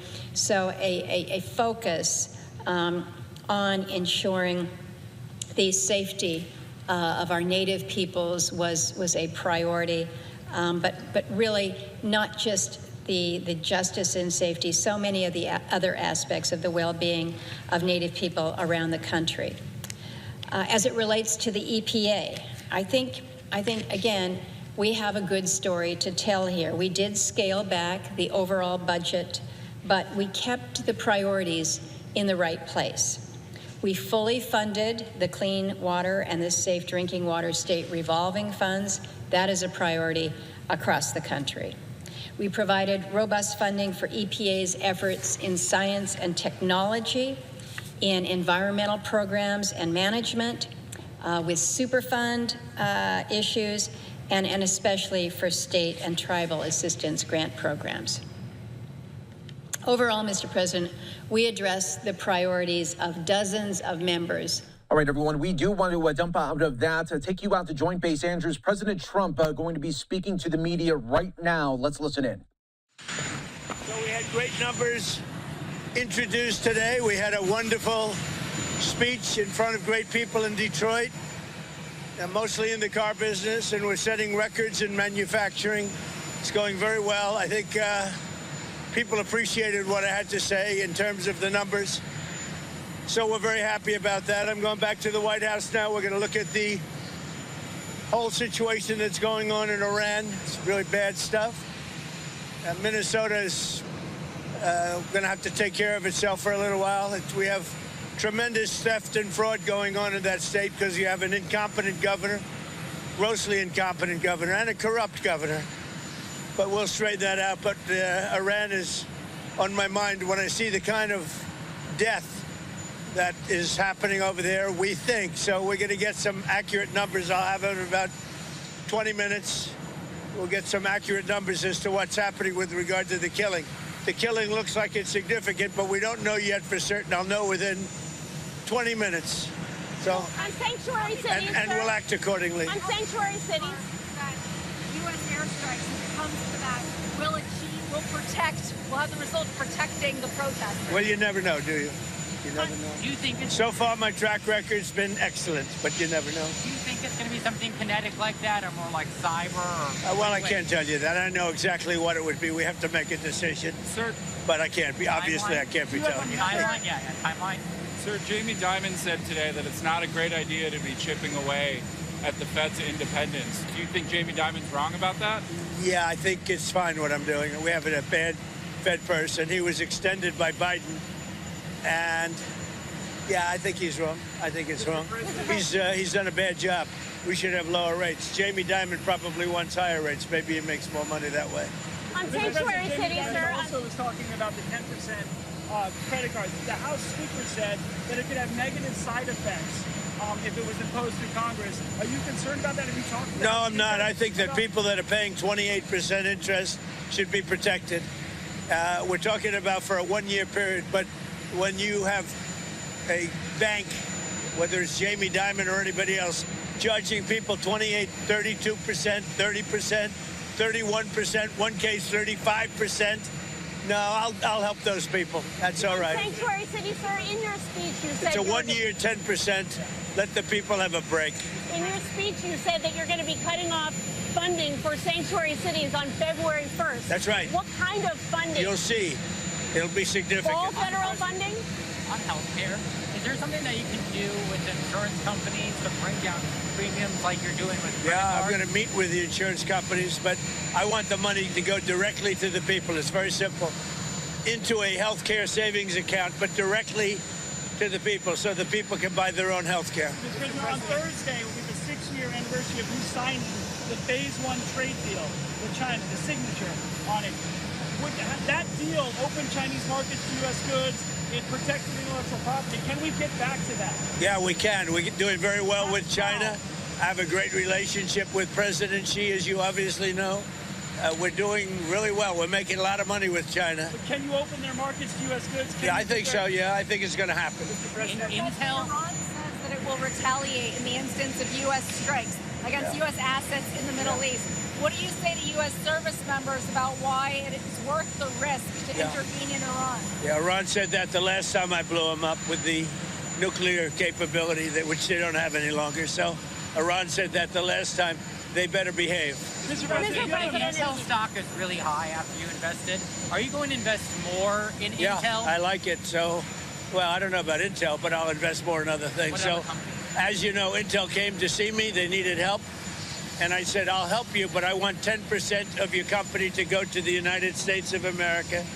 And we made, because of that deal, tens of billions of dollars. The stock went very up and very high, and we made tens of billions of dollars. They walked away and they gave us a lot of money, but they did a great deal for themselves because their stock has gone up. As soon as we went in, Apple went in, NVIDIA went in, a lot of smart people went in, they followed us. So yeah, we're doing that. We've done other of those deals. In Alaska, we did a deal where we got a big piece of a company where we were helping them to get a road. We're the only ones that could have done it. And we said, we want something out of the company for the United States of America, okay? So I believe in that. We have some other ones that we're looking at. I believe in that. If it's up to us, if they can't do it without us, and then I say, well, we'll do it. If you were a private guy, you'd say, what do we get for doing it? Now, I don't want anything for myself. I want our country to be rich as hell. But with Intel, we made billions and billions of dollars, right? So, Mr. President, on Iran, do you have a message for the leaders currently of Iran? Yeah, the message is they've got to show humanity. They've got a big problem, and I hope they're not going to be killing people. And I'm going to have a report very soon. It would seem to me that they have been badly misbehaving, but that is not confirmed. Secretary Vance, hostage rescue effort that ended in disaster. Well, it was a disaster for Jimmy Carter. They had all sorts of problems, and the helicopters were crashing and everything. You know what it was? The exact opposite of Venezuela. Do you agree with that? Do you agree? As a reporter, who are you with? Who are you with? I'm with the Financial Times, sir. Oh, good. Well, it's a nice paper. So are you committing not to sending U.S. troops into Iran? Why would I tell you that? Why would I don't talk about military strategy with a reporter, you know? Even though I do like the Financial Times. Secretary Vance, are you consulting with our allies regarding Iran? What are they telling you, and why do you think the Well, I'm not going to tell you what they're telling me. I don't tell you what they... Why do you think the Iranian leadership continues to defy you, Mr. President? You think they are? Well, it's only been a couple of days. They continue to kill protesters. Well, they said that about Venezuela, too, you know? It's only been a couple of days. They haven't defied me. They haven't done anything as far as we're concerned. But it looks like they're killing a lot of people. but it has not been confirmed. I'll know very soon. On Greenland, sir, the premier of Greenland said today, we prefer to stay with Denmark. Do you see that as the Who final said word? that? The premier of Greenland. Well, that's their problem. That's their problem. I disagree with them. I don't know who he is, don't know anything about him, but that's going to be a big problem for him. Do you want to see democracy in Iran? Ideally, you'd like to see it, but what we want to see is we don't want to see people killed, and we want to see a little bit of freedom for these people. These people have been living in hell for a long time. You know, that used to be a hell of a country. I have friends that used to invest in Iran, and they did well with their investments. It was a great place. The people were great. Even the leadership was good. And now it's living in hell. Thank you very much, everybody. Thank you, sir. President Trump remarks coming off Air Force One, taking questions from the media and saying that he will get an updated report once he's back at the White House in about 20 minutes on the situation in Iran as those protests continue. And the worry there is that thousands of protesters are being killed. So we are going to be keeping an eye on that here for you on Live Now from Fox, as always. All right, we now want to take you out to Capitol Hill. Earlier today, we heard from Senate Democrats. Let's listen right now on Live Now. Last night, the Senate voted 80 to 13 to move forward on a 3-bill minibus to fund the government for the fiscal year. And I want to thank Senator Murray and our Democratic appropriators for relentless negotiation. Their leadership stopped the worst of Donald Trump's devastating cuts, protected investments that millions of Americans depend on, from education to housing to jobs. Though this isn't the finish line, it's a good step in the right direction. This week, we're also confronting another crisis facing the American people: Trump's dangerous drift towards endless war in a variety of corners of the world. At a time when families are paying more, getting less, when grocery bills and energy costs are squeezing household budgets, Trump's focus is dangerously, dangerously off track. Just this morning, we learned that inflation climbed again, driven by rising prices for food and energy, a clear sign that the affordability crisis is still biting working families, and that the administration bears a large share of the blame for it. What's Trump's response to Americans struggling to make ends meet? More global adventurism, not relief at home. Trump is saying that we may be stuck in Venezuela for years. He's not afraid to put troops on the ground there. That's not what Americans want. That's not what he campaigned on when he said America first. That's why last week, a broad bipartisan coalition of senators moved forward with the War Powers Resolution that I've championed with Senators Kaine, Schiff, and Paul. And now the Senate takes the next step. The Senate will vote to begin debate, and we hope to pass this resolution that clearly says Congress decides when and where America goes to war. I want to thank Senator Kaine for his great leadership. Hello, Senator Kaine. On this, you get called on because you laughed. We all just laughed now. He was first. Early bird catches the question. Anyway, I want to thank Senator Kaine for his great leadership on this resolution, and we're all proud to stand by his side to defend American lives and resources. Republicans should join us if they want to avoid forever war. The pressure is now on Senate Republicans. Make a choice. Stand with most Americans who don't want us in Venezuela, or enable Donald Trump to risk another forever war. Patty. Well, this week, the Senate has an opportunity to pass 3 of our funding bills. They were bills that were a product of a lot of hard work and some serious negotiations. Was there more that I would have liked to do? Of course. But you don't win anything if you take your ball and go home.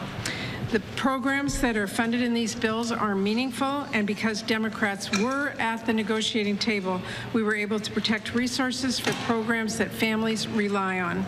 We protected programs that help lower families' energy bills. We protected funding to prevent violence against women. We honored our commitments to our tribes and our Indian country, and a lot more. These are bills that reject the devastating cuts Trump demanded in his deeply unserious budget he sent to Congress about a year ago. And when just about every secretary came before our Appropriations Committee to advocate for those Trump funding cuts, I made clear to them I plan to rip up his budget and write a new one, and that is exactly what we are doing. Congress has a choice to do our most fundamental job, which is writing and passing these funding bills, or hand the pen over to Donald Trump and Russ Vought. I'm here to do my job. I was elected to be a voice for the state of Washington, so I'm going to vote to pass bills that include the priorities that are important to my state and bills that reflect the input of nearly every member of this Congress. Bills that reassert Congress's control over spending decisions by providing hundreds and hundreds of directives that were not provided last fiscal year. I have zero intention of letting Donald Trump and Russ Vought decide how our taxpayer dollars get spent. Congress is the people's representative. We hold the power of the purse. We are the check on this and on any president. So I'm urging my colleagues to join me. We've got very limited time, and we want to hopefully pass these bills before the week is over. Thank you, Senator Murray. Promised. Thank you. Do you foresee another military intervention in Iran? Could war powers cover that? And what about the president's 25% tariff now on some of those major countries doing business? First, war powers could cover it. With the president, you never know. Who would have thought he'd start talking about military intervention in Iran? After we talked about it in Venezuela and Colombia and Greenland, it just shows you what a bubble this president is in, so far away from what America and the American people want. And so I do think the War Powers Act would take effect. It's amazing. He's concerned about the protesters in Iran, but not concerned about the damage that ICE is doing to the protesters and other Americans in Minnesota and other places. Senator Schumer, yes. Are you going to use the appropriations process to sort of cut ICE funding or put any kind of restrictions on ICE agents? Look, the appropriators are working on that right now, the four corners, and trying to come up with an agreement. Yes. On that note, do you think that Congress should withhold funding for DHS until there are reforms in place for ICE? As I said, that's one of the major issues that the appropriators are confronting right now before the bill comes up. Yes. Yes. Good afternoon. What if the Republicans were to try to short-circuit this debate on war powers, move to table, arguing that it's not germane, it's not applicable, because there are no troops in Venezuela right now? Well, we hope that at least the 5 senators on the Republican side who voted with us will understand how important this is and not allow the tabling motion. Last one. Given the brutal crackdown on protesters in Iran, are you opposed to using military force in Iran? It's got to be debated by Congress and something like that. But we hope that at least the 5 senators on the Republican side who voted with us will understand how important this is and not allow the tabling motion. Last one. Given the brutal crackdown on protesters in Iran, are you opposed to using military force in Iran? It's got to be debated by Congress and something like that. The War Powers Act, the Constitution requires a discussion in Congress. We've had no reach out from the administration at this point. Thank you. All right, it has been a busy day on Capitol Hill as lawmakers taking a lot of questions on the situation in Iran. We just heard from President Trump as well, getting questions and saying that in about 20 minutes, there will be a new report issued to him on what's going on the ground there in Iran. We'll take a 2-minute break here on Live Now from Fox. When we come back, we'll take you right outside of the White House. We'll be talking to Fox News' Rich Edson, giving us an update on the situation. We'll be back with more on Live Now.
And welcome back, everyone, to Live Now from Fox. I'm your host, Mike Page. Always great to be with you as we continue to bring you some of the day's biggest top stories and headlines. And the big international story right now is the situation in Iran, where the White House right now is weighing possible action because of the really alarming reports out there of mass deaths of protesters that are happening.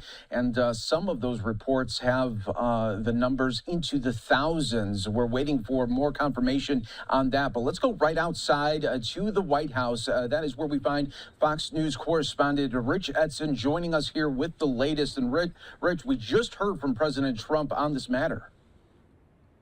Yeah, that's right, Mike. And you're going to hear a helicopter here in a couple of minutes. That's the president. What we just heard was him at Joint Base Andrews after he landed here from Detroit. He gets on the helicopter. He lands on the south lawn of the White House. We'll see if he talks again. He's been talking an awful lot about this today. But the major thrust of all this is that he says he's going to get back to here at the White House. He's going to get a report from his security and intelligence officials, who, by the way, have been meeting here at the White House since this morning. 2 separate meetings that we've confirmed with Vice President J.D. Vance, Secretary of State National Security Advisor Marco Rubio, and other top intel officials about what exactly is going on inside Iran. We know that information coming out about how many people the regime has killed is somewhat spotty. We've seen reports that the U.S. government is looking at a confirmation of hundreds of people that have been killed, but that number could be much, much higher because it's very difficult to pin that down since Iran shut off the internet. The U.S. doesn't even have an embassy there, hasn't had one there since the late 1970s. So when you look at all of this, they're trying to figure out exactly what the death toll is, what the momentum is, what it's looking like in Iran. And look, President Trump drew a red line. He said that if Iran's killing protesters, that the United States will act. Well, Iran is killing protesters. We do know that much, at least. The question is really how many protesters are they killing and how many are dying each day. So as the president examines all these issues, according to officials, his top security officials are meeting today to try to figure out or present the president with options as to how he can respond to Iran in all of this, whether they're talking about military strikes like the U.S. did against Iran's nuclear program over the summer, whether it's more economic issues, maybe a cyber attack. We're not quite sure yet. Doesn't seem like the president's quite sure yet. He's about to head on into the White House and start to figure that out. Yeah, Rich, it seemed like as soon as he's going to walk back into the White House, that he'll be getting this report and update. And it seems like we could be hearing about major updates coming out of Iran pretty soon. Absolutely. And a lot of these events, they tend to move very quickly, whether it's what the president telegraphs and actually following through. I mean, just a couple of weeks ago, we thought something was going to happen with Venezuela. The U.S. had a military presence there for some time. And then all of a sudden we get word that the then president, Nicolas Maduro, had been captured by American special forces overnight. So could that happen here? Absolutely. Not quite sure what the thinking is from the White House and how far they want to go. There is a report out of Germany, or comments out of Germany, from Friedrich Merz, the chancellor there, who says that he believes that regimes that oppress their people don't have much time, and he thinks it's only a matter of weeks, perhaps, or even days that the Iranian regime has. There are those on Capitol Hill who are either supportive of the president's judgment. Many of them are clearly Republicans. The Democrats are saying, you just took that event live with the Senate Minority Leader Chuck Schumer, who said he wants some briefing and input and discussion if the president takes any type of military action against Iran. And there are just questions about how fragile or brittle the regime in Iran is. The Iran-Israeli conflict over about 2 weeks over the summer significantly degraded the support that Iran had for its proxies, its air defenses, its missile defense systems. The U.S. came in and did quite a number on Iran's nuclear program. So the regime's a lot weaker than it was this summer. The question is it so weak that protesters within that country can overthrow the regime there? We have seen protests in that country for decades since the regime took over in 1979. The question is the IRGC, the Iran Revolutionary Guard Corps, entrenched and so entrenched in the population there that it's able to hold on and withstand power? They are, by all reports, brutally repressing and killing lots of protesters there. Whether that's enough to quell the protests or whether that makes them grow even further, right now it's very unclear. Very fluid situation. Yeah, it really, really is, Rich. Thanks so much for the updates right outside of the White House this evening. We appreciate all the updates all along the way. Thanks so much. Thanks, Mike. No problem. All right, everyone. We want to continue to talk about this major story and continue to get some more analysis as we are awaiting to see what, if any, for the U.S. response will be to these protesters being killed in Iran. I want to bring in our next guest to help break all of that down. Please welcome everyone. Brent Sadler, retired U.S. Navy captain. We appreciate you joining us here on Live Now from Fox, from the Heritage Foundation. And Brent, looks like you're muted right now. Well, that's what we have to joke, like professional, like. Oh, really? Yeah. Okay. Oh. Hey. Yeah, Sorry about that. We got you great now. Okay. On the road, the challenges of being on the road. No problem. So, Brent, tell us a little bit. We're hearing just really bad numbers coming out of Iran. Still waiting on those confirmations, just how bad this could be. But what's the latest thinking here on just how many we could be hearing about being killed in Iran? Well, to be clear, anything that we're getting is going to be speculation because there is no real official account that we can rely on. And any group of protesters, they're going to be fractured across the country. So it's going to be in elements. There have been numbers from several hundred, 400, to as high as several thousand.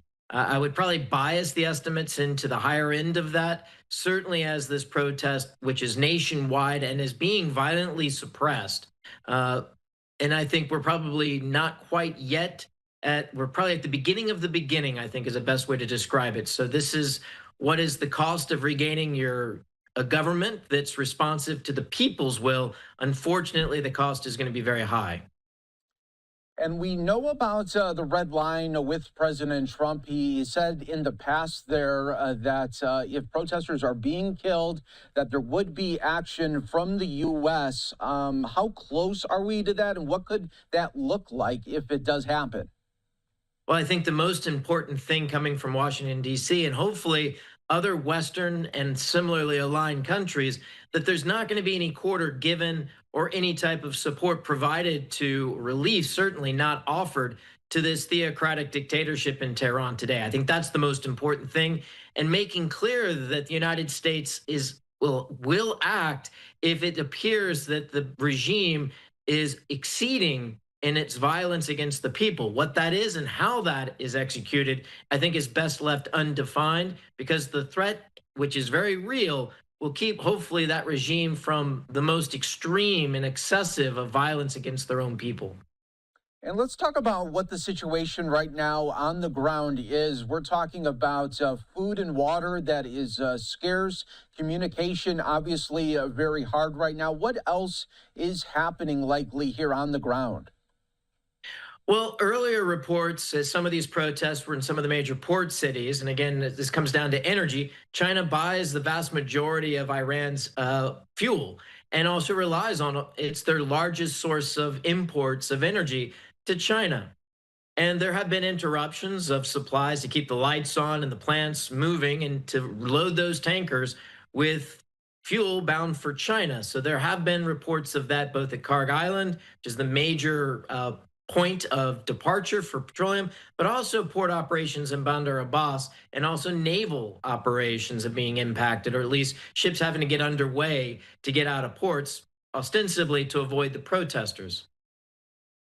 And if we did see any action coming from the U.S., would it be just the U.S. alone, or would other countries be joining in?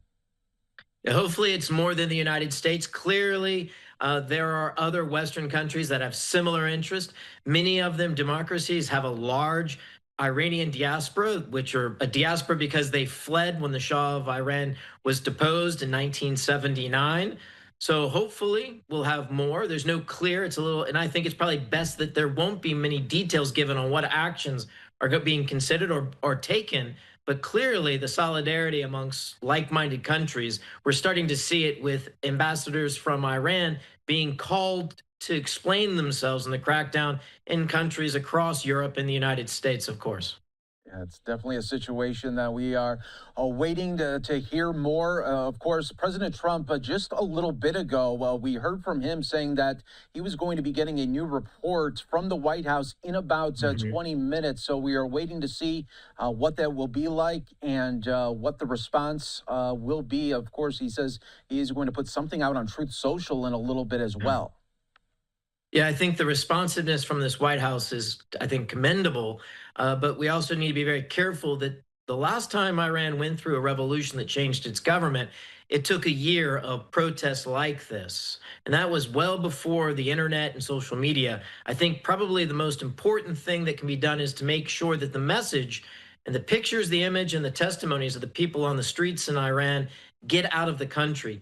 Despite the best efforts of the regime to lock down access to information, I think we need to be focused in on maximizing access to information and communication by the Iranian people with the diaspora and to our wider media. All right, Brent Sadler, thanks so much for joining us here on Live Now from Fox. We always appreciate the analysis, and we'll continue to keep an eye on this major story. We appreciate it right here on Live Now from Fox. We'll take a 2-minute break, everyone. We will be back talking about the communication right now in Iran and how Elon Musk is trying to help. We'll have on Live Now.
And welcome back, everyone, to Live Now from Fox. I'm your host, Mike Page. Thanks again for joining us. We are keeping an eye on the big international story as we are awaiting to hear more major news coming out of Iran. These protests have been continuing, and we're hearing just disturbing reports of many protesters being killed, and we are keeping an eye on all of the developments. But what is key here for many in Iran is having a communication, and right now that could be really going in and out as those rolling blackouts continue. But Elon Musk has been offering up free Starlink in Iran. We want to continue to get updates on that right here for you on Live Now from Fox. Let's bring in our next guest to help break it all down from the Wall Street Journal, Benoit Faucon. Thanks so much for joining us, Benoit, on this major story. What have we been learning about Elon Musk's offer here? I mean, what we do know is that he has said in the past already that he wanted to be sure that there would be a waiver on providing Starlink satellite services to Iran. That was back in 2022 during previous protests. And it turns out it was already authorized. There was already a sanction waiver on anything in Iran, any software or services, satellite services that can alleviate or bypass censorship on the internet. So in a way, legally, from a US perspective, it's already possible. And tell us just what is a rollout like this? I mean, is it something where they can just maybe flip a switch, and because Starlink is, all up in space right now, they're able to get it? I mean, what does a rollout look like here? I mean, that's not a huge number. There's not a huge number, but it's a critical number. Those that are already set up, I mean, in recent days, when I wanted to speak to someone, there was no other way, right? So I was only able to reach people who had Starlink, very small number, but I was learning a lot. Like today, for instance, I was speaking to someone who told me, there's still fire beneath the ashes. There's still protest. You may not see them, not the most recent ones, on TV. They're much harder to send, on video, but they're still there. So from a to create some transparency about what's happening in this country, Starlink has been really in recent days the only way. Now it seems it was a little bit easier. There was some reconnection today, but as far as the days that I followed the blackout on Thursday, that was really the only way to know really what was happening in that country. And Benoit, tell us about how the communication has been for you trying to reach the story and talk to the people inside Iran. How has that been like so far? So I would say everything was delayed. So you'd really, before you'd have videos very quickly after the protest. In that case, it was several hours, very often the next morning. So there was that element. Second, there was all the people that I would speak to normally on WhatsApp and, other types of really classical phone lines. That was impossible. They were unreachable in all the cities that I speak to normally, whether Tehran or in the provinces. So the only way was this very select, small number of people who had Starlink. That was the only way I could know what was happening. And what was happening, has become much harder since Thursday night. You had a large number of killings, including people being shot in the back. It happened in a much more limited fashion, especially in the countryside, in the previous days, but it really escalated in the days after the shutdown. And lastly, how could the bad actors use Starlink? Maybe are they able to track, who's uploading? Where is this all coming from when it comes to people trying to get the word out about what's really going on the ground there?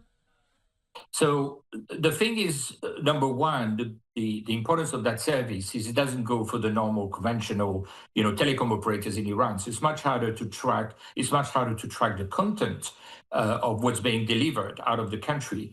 There are tools that they're using, which is jamming, the satellite signals, but they do it very typically during the protest. It's never entirely successful. It's never continuous. So you do have some degree of access, even though they're trying to disrupt it. So in a way, a solution from a US policy perspective is probably to try to jam the jammers here.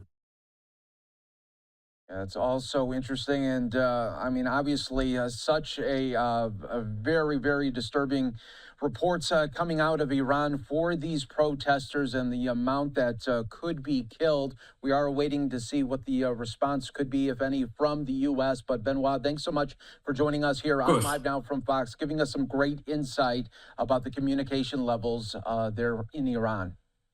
You're very welcome. Thank you. You take care. All right, everyone. We will take another 2-minute break. We will be following this story for you throughout the evening and in the coming days, no doubt. We'll take a 2-minute break. Be Live Now from Fox.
All right, everyone, you are watching Live Now from Fox. I'm your host, Mike Page. Always great to be with you as we continue to roll on. I want to give you just tape a playback. This is President Trump landing at the White House after his Detroit trip. You could see Marine One there and the president inside. We're just getting this video in right now. Wanted to bring that to your attention here because really the remarks made to the media as he was leaving Air Force One, making a lot of news this evening as he is going to be getting some fresh updates on the situation in Iran coming up here in moments, and probably already getting those updates now inside the White House. And so this is some tape playback from just a little bit ago. But once again, seeing the president after making his economic speech in Detroit. And again, we always continue to try to bring you the very, very latest here on Live Now from Fox. Again, we'll be keeping an eye on the developments at the White House and really internationally as well when it pertains to Iran. So again, stay right here with us for more on Live Now from Fox. We'll continue to update you with other top stories and headlines. We do want to get another 2-minute break in. We'll be keeping an eye on the Senate floor for lawmakers' reaction as well, and waiting to see if there will be any updates coming from President Trump's Truth Social as well. Right here with us. We'll be back in 2.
We are back here for you on Live Now from Fox. Always great to be with you. I'm your host, Mike Page, continuing to bring you some of the day's biggest top stories and headlines. Next up, we have some entertainment news here for you regarding actor Timothy Busfield. He has just surrendered to law enforcement in New Mexico after an arrest warrant was issued earlier this month, and prosecutors charged him with child abuse and criminal sexual contact with a minor. Let's go for more on this right now. We go out to TMZ's Branson Quirky joining us here with the developments here in this story.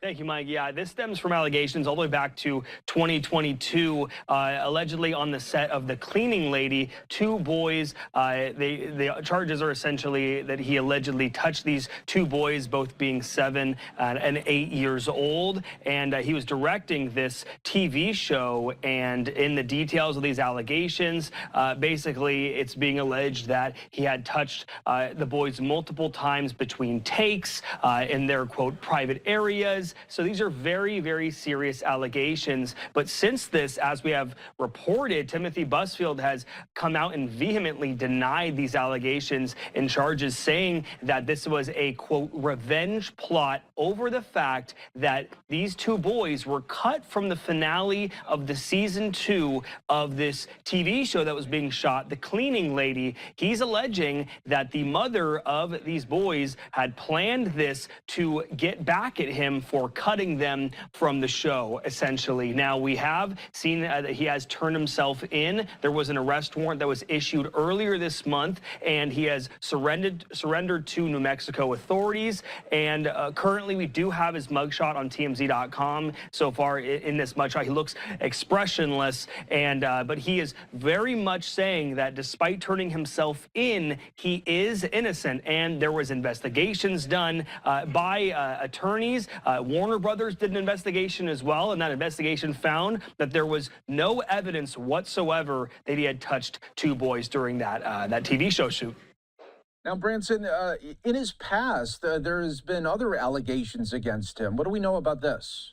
There has been a $150,000 defamation case that was settled against him. I can't speak too much to that specifically, but all I can say right now is that he is vehemently denying this, and that this has no truth to it whatsoever. And it's interesting, too, that another attorney has spoken out as well. Her name is Christina McGovern, and she said that she personally has looked at all the evidence, and there's no evidence whatsoever that he was ever even alone with these two boys at any time on this TV show set. And is there any thinking right now, Branson, that maybe Timothy could potentially in the future file for defamation of character, depending on how this investigation goes? Absolutely. I mean, look at the allegation here. He's saying that this is a, quote, revenge plot. And if they find evidence, and it looks like they are continuing to investigate this and find if this mother really did orchestrate what he calls a revenge plot, if that's the case, then defamation definitely on the table. But as of right now, we know that his projects, including Law and Order, which is set to air this week, has been shelved because he does make an appearance in that. So for some time, we're probably going to not see him in the public eye for a while. All right. Branson Quirky with TMZ, always breaking it down for us. We appreciate the updates all along the way. Thanks so much. Thank you, Mike. Take care. All right, everyone. We'll take another 2-minute break, come back with other top stories in just moments.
We are back here for you on Live Now from Fox. I'm your host, Mike Page. Earlier, we showcased to you Senate Democrats speaking to reporters. Now we want to show you Senate Republicans. Let's listen in.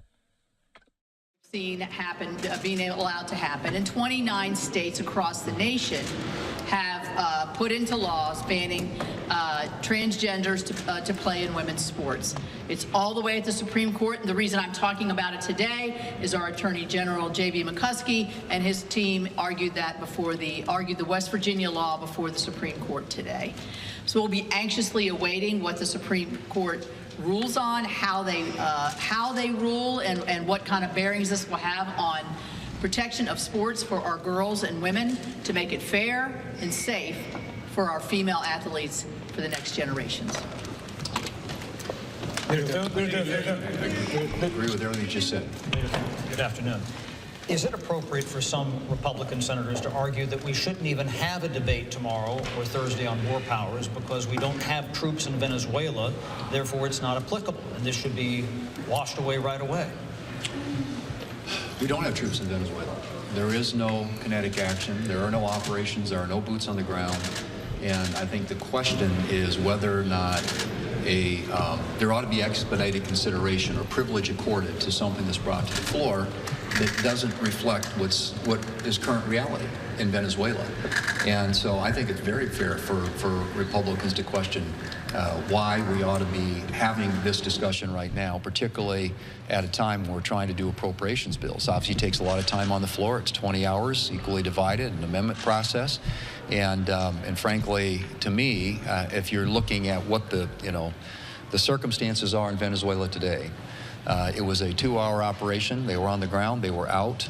It was supporting our law enforcement, and we've got Maduro here. He's going to be tried in this country. It's a huge victory, a huge win for the American people.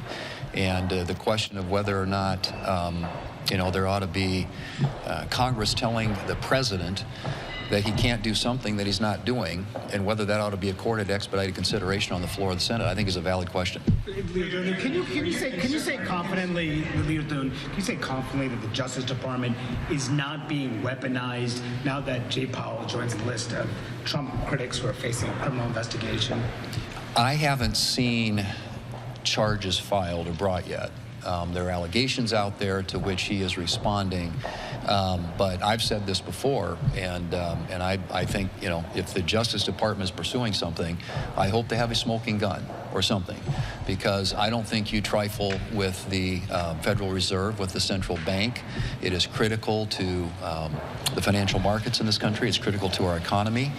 And so, whatever is happening there, and I don't know what it is, and I think it's hard to comment until we do know what it is.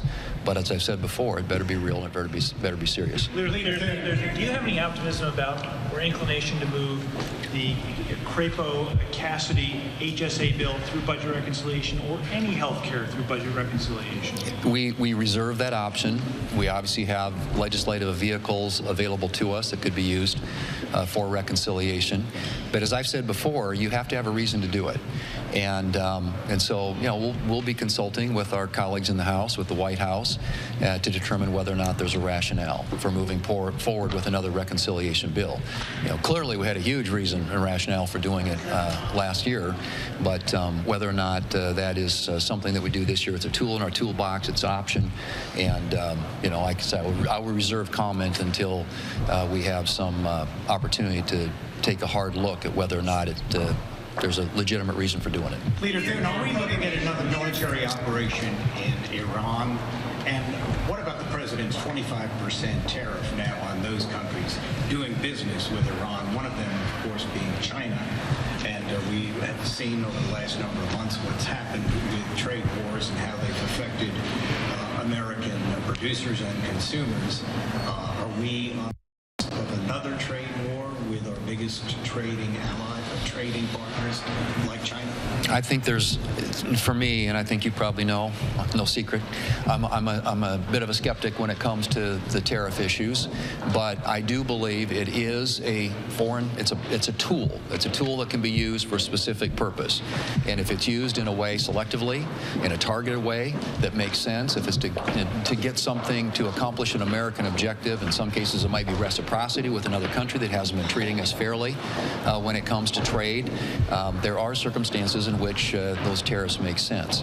But I can't speak specifically. I mean, I don't know what at this point have in mind with respect to Iran, but I think all of us here support the Iranian people and giving them a leadership and a government that promotes democracy in their country and gets away from the repression of human rights, which has been all too evident for the past almost half century now in Iran. A growing number of Democrats are saying they won't support a DHS funding bill without some guardrails and restrictions, like preventing officers from being masked and required. Are you open to some guardrails, and do you worry about a government shutdown? I don't think there's going to be, and I say this because I think in both sides, I've said this before, it's not new information. I think government shutdowns are stupid. I don't think anybody wins, and I hope the Democrats share that view, and if they do, right now at least the appropriations process is moving forward. We're going to vote later today on getting on this 3-bill package. There's another 2-bill package on, I think, before the end of the week, and that would get us up to 8 of the 12 bills passed. What happens with the other bills is still an open question, but I'm hopeful we can move as many of them across the floor of the House and the Senate and get them to the President. That remains to be seen, but Homeland's obviously the hardest one, and it's possible that, you know, if we can't get agreement, that there could be some sort of a CR that funds some of these bills into next year. But my hope still is, and my expectation is, that there's going to be enough interest in cooperating to get bills through the process in regular order that we can actually execute and getting the as many of these, as close to as many of the bills as possible. Shelley has one. She's the chair of the Labor Age Subcommittee, which is between that and defense, it's kind of where the money is, if you will, in the appropriations process. So we've got to get through those too. But my hope and expectation is that we'll have the votes necessary, and the House and the Senate, to transact these bills in the next couple of weeks before the January 30th, 31st deadline, and fund the government the old-fashioned way, the way we should be doing it. Thank you. Senate Republicans speaking on Capitol Hill a little bit earlier today. We'll take another 2-minute break, everyone. More on Live Now.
And welcome back to Live Now from Fox, everyone. I'm your host, Mike Page. Let's go back out to Capitol Hill right now and to listen to House Republicans from earlier today speak on a number of issues, including the protests that we have been seeing in Minneapolis. Let's listen in.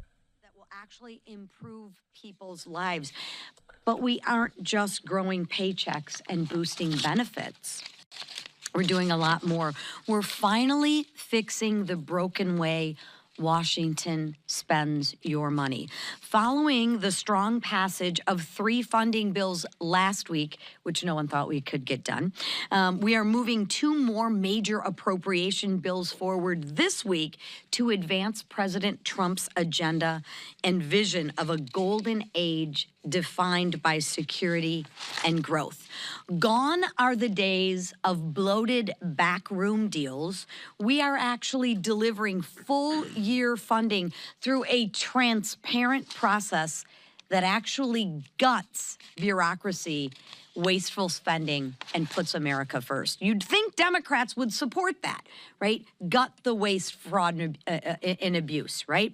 You'd think the Democrats would support these pro-worker bills that better the lives of America, but they won't. Watch the floor this week. Democrats will vote against bigger paychecks and better benefits for Americans. They will, as usual, side with bloated government. They encourage the waste, fraud, and abuse, and they are on the side of the criminals. Just like they voted against the largest tax cut and relief for middle-class families when every single Democrat voted against the working families tax cut. Every single Democrat voted to raise all Americans' taxes. I don't know why we aren't covering that.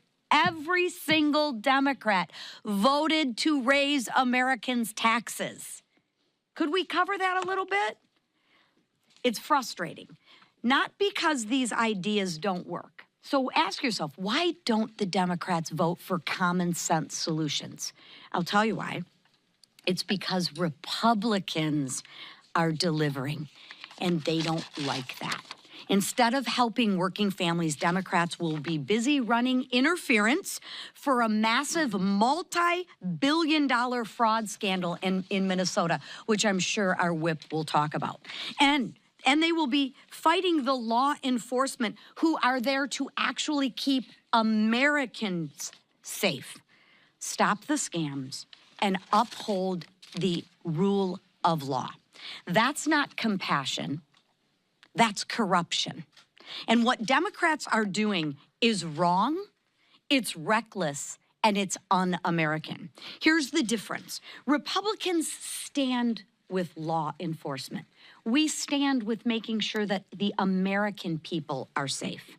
Republicans protect your hard-earned dollars and make sure that the money is going for good causes and making sure that we are getting value for our dollar. And Republicans will keep fighting to grow paychecks, lower costs, and build a stronger America for this generation and the generations to come. And with that, I'm going to yield to my fellow colleague, Mark Messmer, who will be leading a bill to actually empower companies to help their employees with child care and elder care. Thank you. Mark? Thank you, Lisa. H.R. 2270 is the Empowering Employer Child and Elder Care Solutions Act. America is at a crossroads. After terrible leadership of the last administration, Republicans are finally in a place to deliver change, and we can waste no time in providing more financial relief to the American people. Bureaucratic red tape and expensive mandates are costing businesses and employees valuable money, and it's important that we get government out of the way. I have introduced the Empowering Employer Child and Elder Care Solutions Act to give businesses the flexibility they need to pass on this important benefit to their workers. Current mandates of the Fair Labor Standards Act related to dependent care drive up the cost of businesses through unreasonable pay calculations. These expensive requirements naturally remove the incentive for companies to provide this service at no cost to their employees. In fact, these mandates are so outdated, they were enacted in 1938 when nobody used daycare for their kids and elderly parents lived with their adult children until death. In these modern times, we must get rid of red tape and let our businesses invest in the needs of their employees without punishing the company for doing just that. Hoosiers and all Americans must not be forced to choose between caring for a loved one and working outside the home. Businesses deserve to be profitable, And they are also entitled to have the most qualified workers to support their company's growth. They should be rewarded, not punished, for making this critical pro-family business benefit available, which in turn helps them recruit the brightest and best to the workforce. I'm grateful for my Republican leaders who, along with the Trump administration, are dedicated to turning the economy around and making America more profitable again. The Empowering Employer Child and Elder Care Solutions Act contributes to our goal of returning affordability to the American people and the U.S. workforce. The American taxpayer needs our help now more than ever to get our economy back on track, and this bill will be one small step in making that dream a reality. Thank you.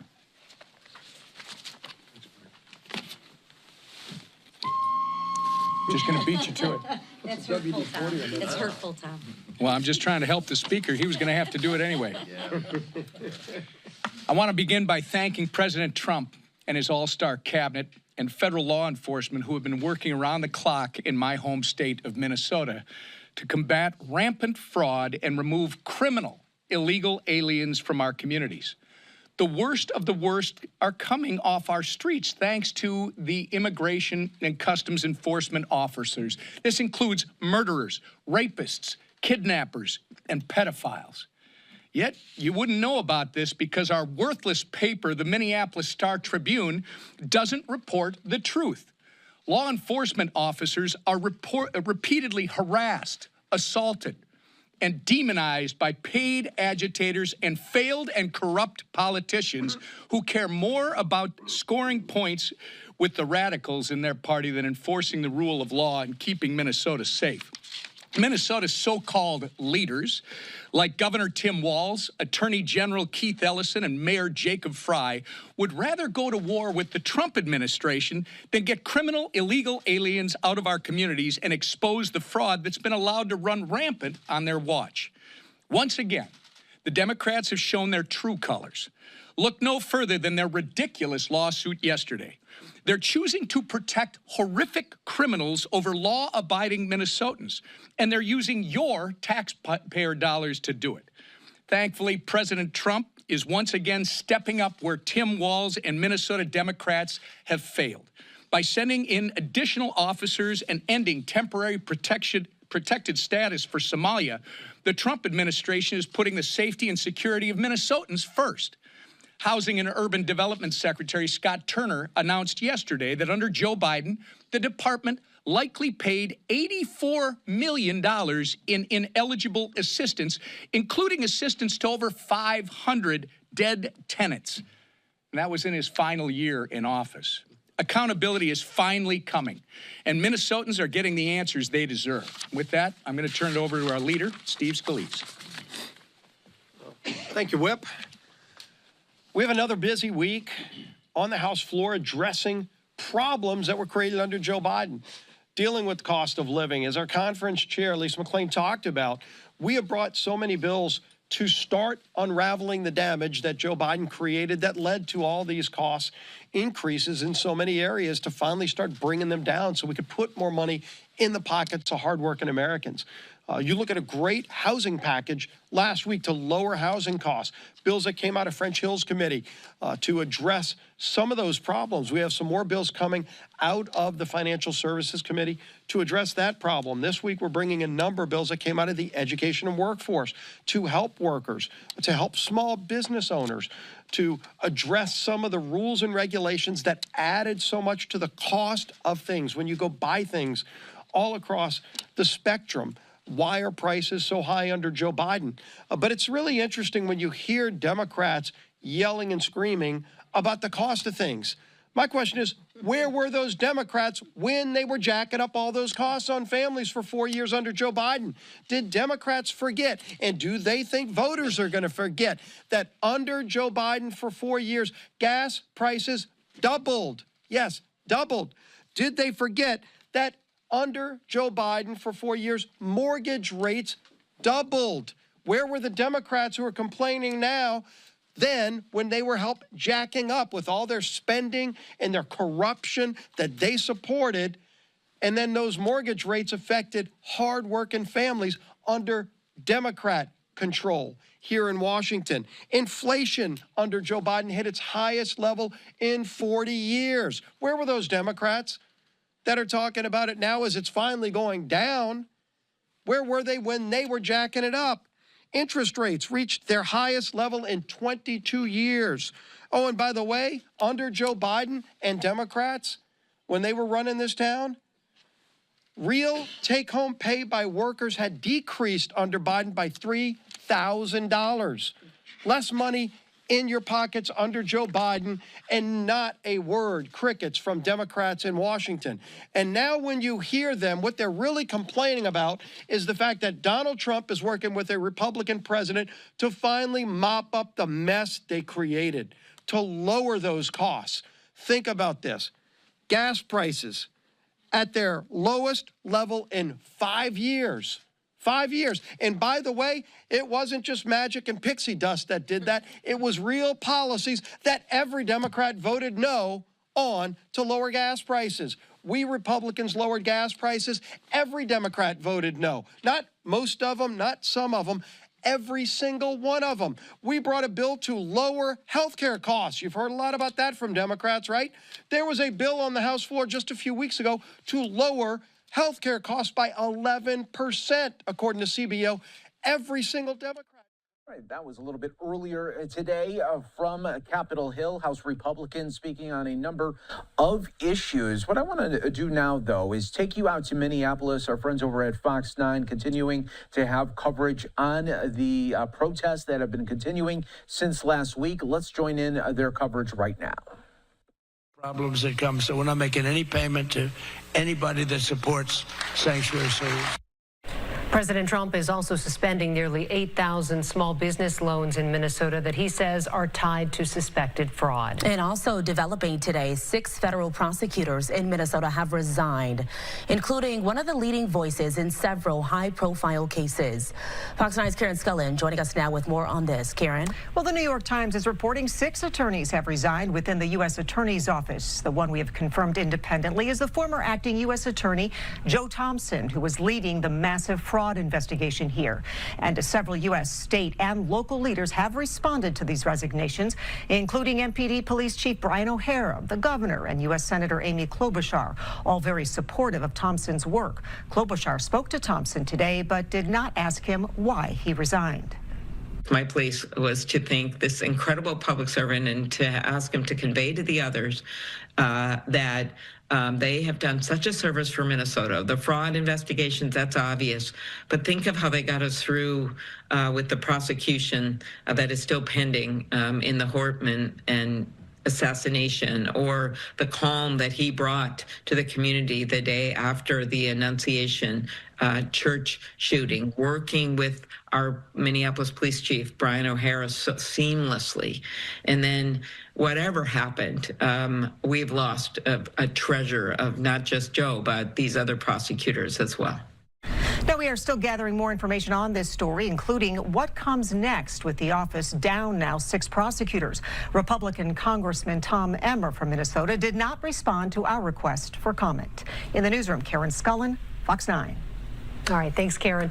And tensions remain high between federal agents here in the metro and people who are protesting their presence here. This is what we saw at the Federal Whipple building this afternoon. As you can see, at one point, federal agents moving in, detaining a man. The group shouting at the agents as they remained stationed outside of the entrance to that building. This morning, a group filling the street at 34th Street and Park Avenue while ICE vehicles drove through that neighborhood. The federal agents deploying a chemical irritant into the crowd.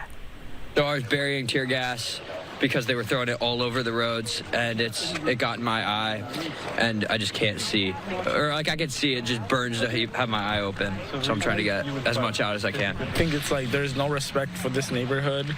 There's no respect for the city and the state, where you continue to show up with guns while we have these whistles. And this morning, students at Park Center High School in Brooklyn Park walking out of class in protest of the increased ICE presence. The students say that they're concerned about immigration enforcement policies and the impact on families in their community. An American citizen detained for more than 9 hours by ICE yesterday is sharing his story with Fox 9. Corin Hoggard talked with a Woodbury man and has video of the interactions, revealing that agents arrested the man for following them. Corin joining us live in Woodbury right now. So, Corin, take us back a little bit. How did this all start? What happened? Simone, Ryan Eklund tells us that he had just dropped off a kid at school. He had headed over to the grocery store to pick up some things when he noticed pretty clearly an ICE vehicle that was just kind of patrolling in the parking lot there. And so he started following them from a safe distance, recording them as well. They eventually noticed him, and they had 3 interactions with him. The first one, they kind of boxed him into a parking space. They came up to him. It was kind of a, hey, how are you? But they were photographing his face and his car. And then the second interaction, they stopped him and came up there and said, this is your one warning. If you keep following us, we're going to arrest you. And he said, I'm allowed to follow you and record you, so I'm going to keep doing it. And then the third interaction, they actually followed through on that threat. You've been warned that you continue to follow us and you're breaking a lot of... Oh, no. Hell no. Nope. We warned you, sir. Nope.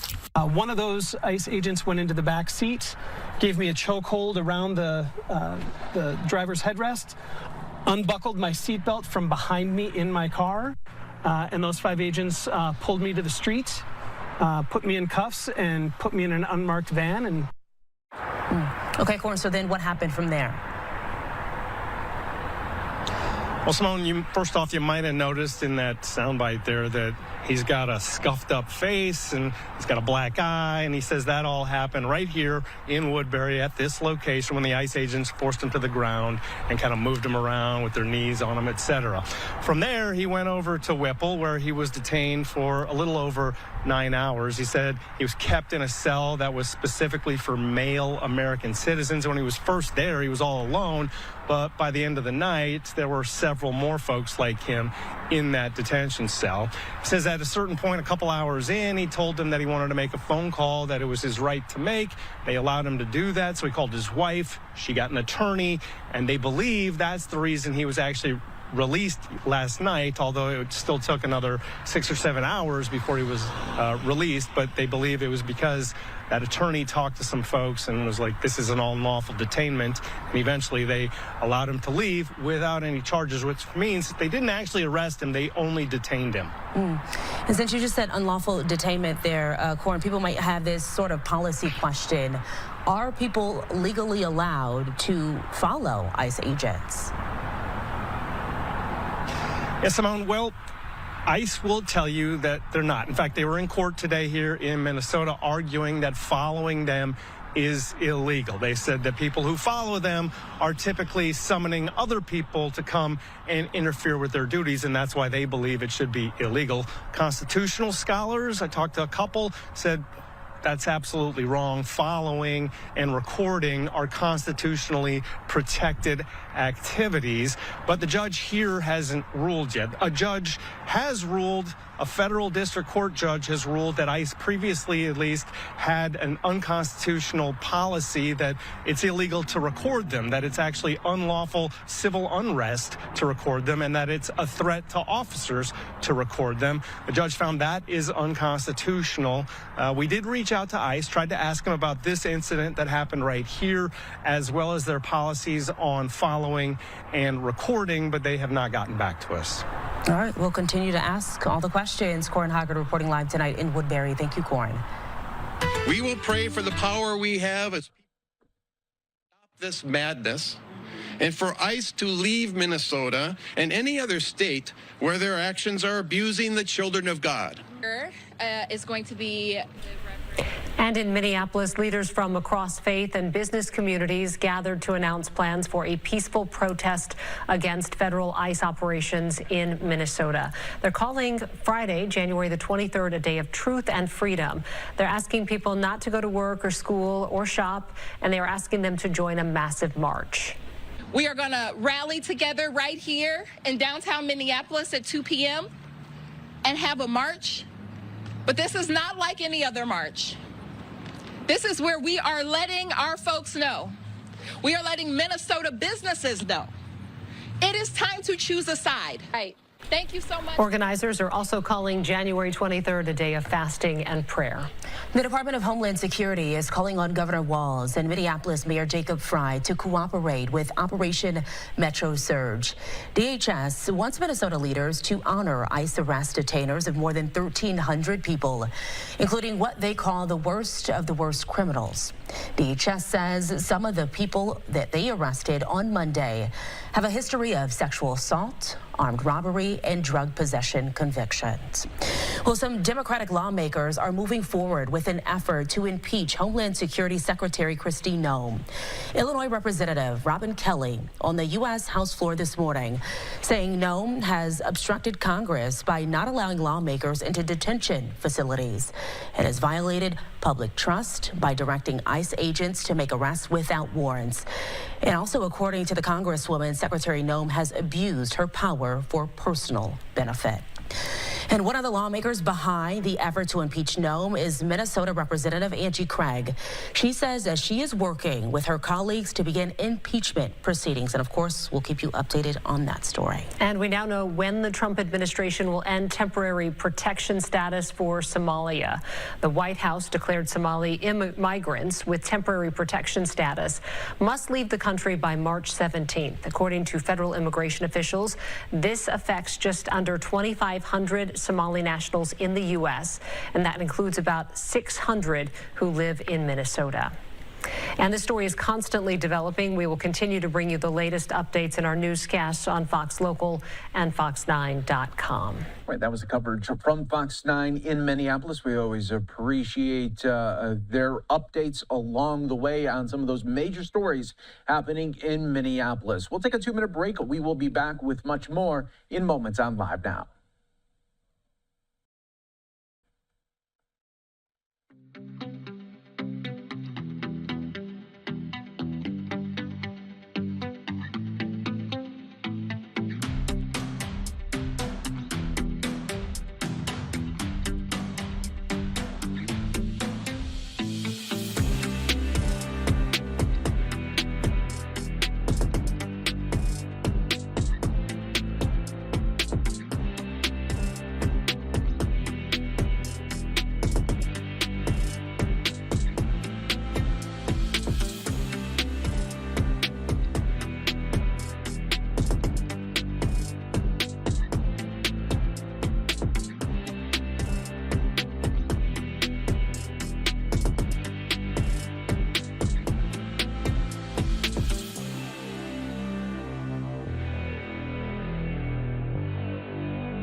And we are back here for you on Live Now from Fox. Our next story takes us out to a live feed right now out of D.C., where several lawmakers are taking part in an ICE Out for Good rally. That is what they are calling it. Let's listen in on Live Now. Press dissent because they want to prevent a transfer of power, because they want to continue this cruelty forever. Are we going to let them do that? So we in D.C. are very clear. We are not going to stand idly by while people are being attacked. Nadia mentioned Philip Brown. I just want to add a little to that story. He went out to get milk for his kids. He went out to get milk for his kids. He was driving on Bennett Road. He went out to get milk. He came home with a bullet hole in his collar. And the amazing overreach here is happening because of a lack of any kind of oversight. It is up to us at this point because there's no oversight. Dozens of people are dying in ICE custody. And I want to just take a minute and just bear with me because I want to take a minute and talk about this building behind us, U.S. Customs and Border Patrol, the CBP. And I want to make it clear to you all how much things are out of control inside this building. There is nobody anymore working in internal affairs. Almost a year ago, the executive director of the Investigative Operations Division was fired. That was the first thing that happened. A year ago. What else happened a year ago, right? Then, 6 months ago, right when the occupation of D.C. began, the assistant commissioner was forced out of that same office. And then in December, just a few weeks ago, the deputy assistant commissioner was pushed out. So right now, no one, literally no one in this building is in charge of internal affairs. There are agents running around killing people, shooting at people, and they are not even pretending that there's anybody in charge of making that stop. And how many people here have worked for the federal government, have been a civil service? We know that every agency is supposed to have some internal oversight. That is gone. It's just gone. And so we cannot have any illusions right now that this FBI or this Department of Justice or this Customs and Border Patrol will do anything to seek out justice. What we have to demand is that we just cut the funding for all of it.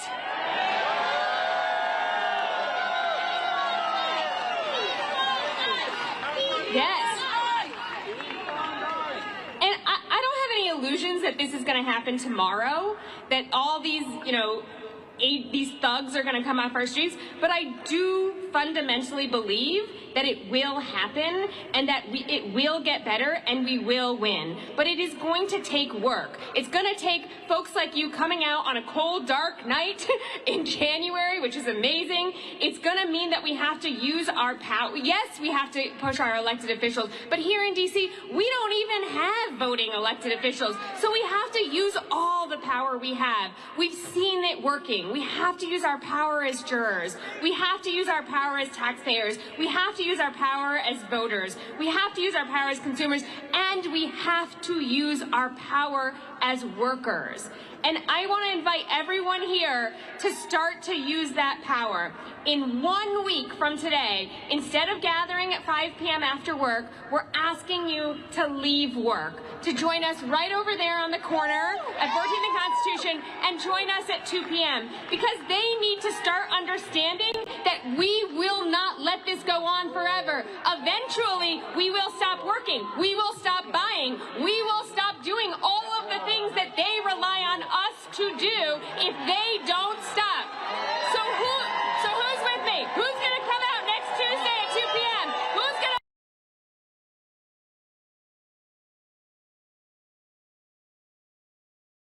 That we are going to win. We are going to win because we are not going to let them attack us. We are going to shut things down. And if they are going to attack us, we are going to respond. Free DC! Free DC! Free DC!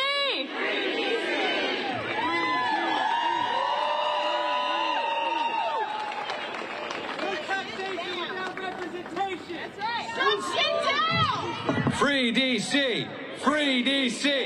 Free DC! Free DC! A senator wanted to join us. She could not join us, but Senator from Minnesota, Tina Smith, passed on a message. I do want to read this message because Tina Smith has been a real leader in the response to this.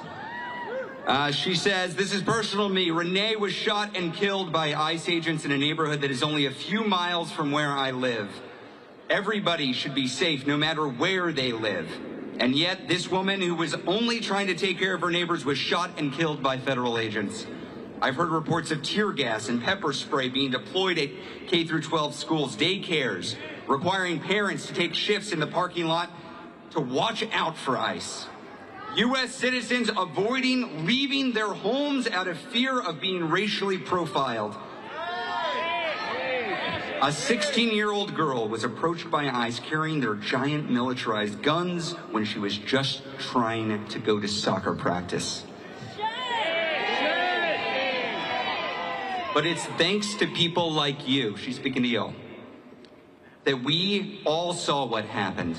No matter how hard this administration tries to get us not to believe what we see with our own two eyes, it's not lost upon me that without that video, we would be in a much different place. We not only saw what happened to Renee, but also the immediate aftermath when a physician in the neighborhood attempted to get Renee to see if she could be saved. He was pushed away by ICE agents. We know that ambulance came immediately to the scene to see if they could get her to the hospital, but they literally had to walk a block to get to her. And yet Donald Trump and J.D. Vance and Kristi Noem and their ferocious following of keyboard warriors within hours of the shooting, without even knowing Renee's name, branded her a domestic terrorist. Perhaps the only piece of optimism that keeps me going is the fact that I see so many of you standing up to show that this is not who we are, that we can make this country better, and that we stand for justice and accountability. They have underestimated the strength and resilience of Minnesotans. Bet your ass they have. That's my editorial. Our power is in our unity. It is in the peace that we bring to this discussion. It is in our determination and our resilience. Thank you for the work you all do every day. We feel the support in Minnesota, and we'll keep looking out for our neighbors. Tina Smith, everybody. Senator Tina Smith.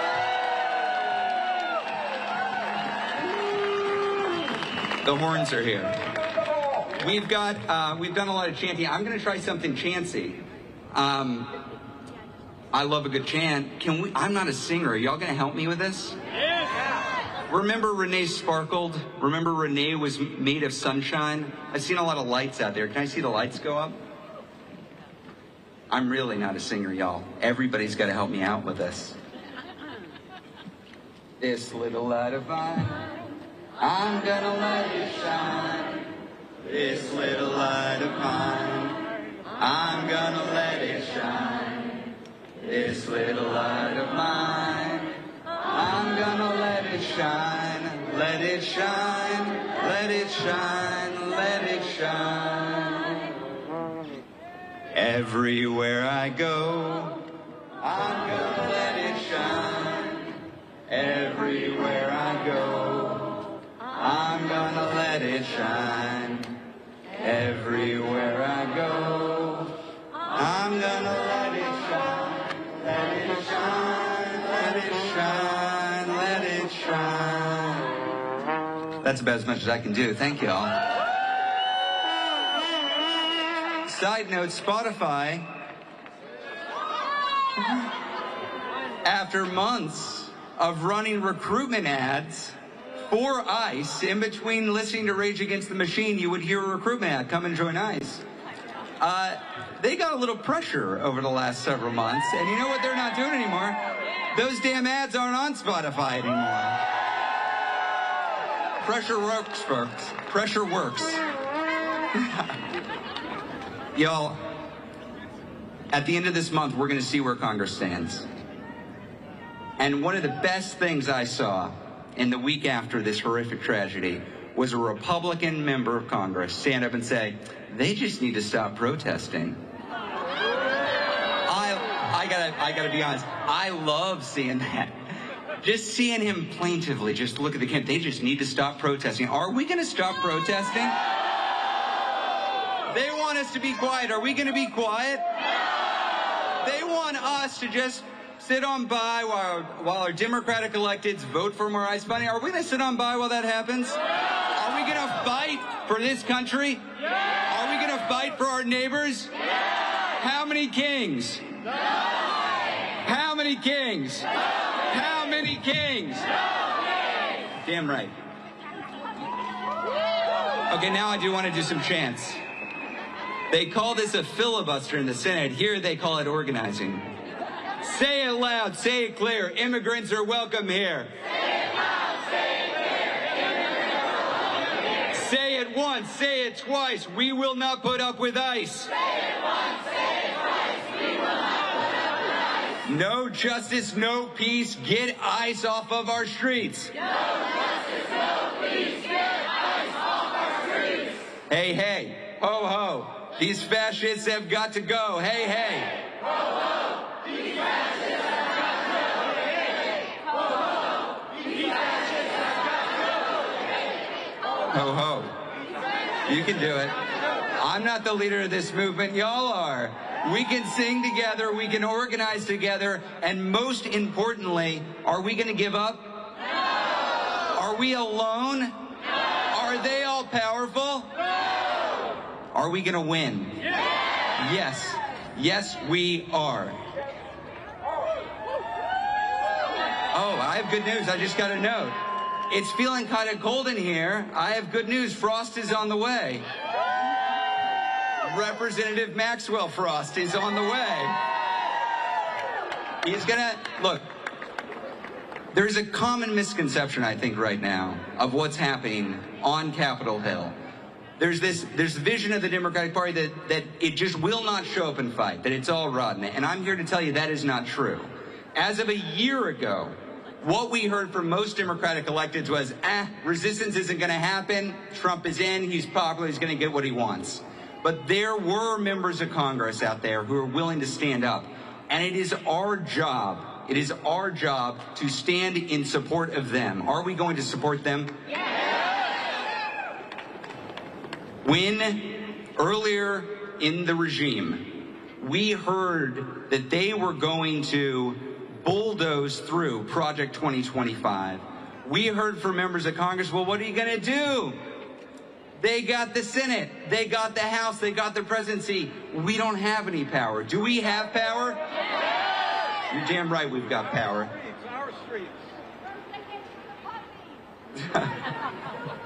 No hate, no fear.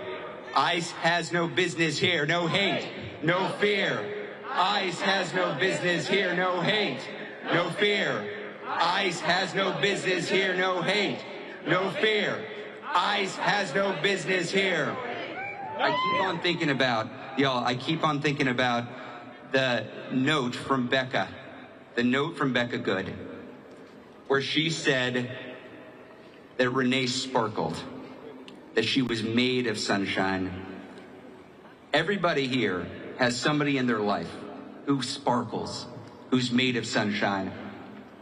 Can you think of that person in your life right now for me? Think of them in your head. Think of who that is in your life. The person who, if they saw somebody in distress, if they saw a community under threat, they would be the first one out to figure out, what can I do to help? And they would be out there encouraging others. Think of that person. Say their name out loud.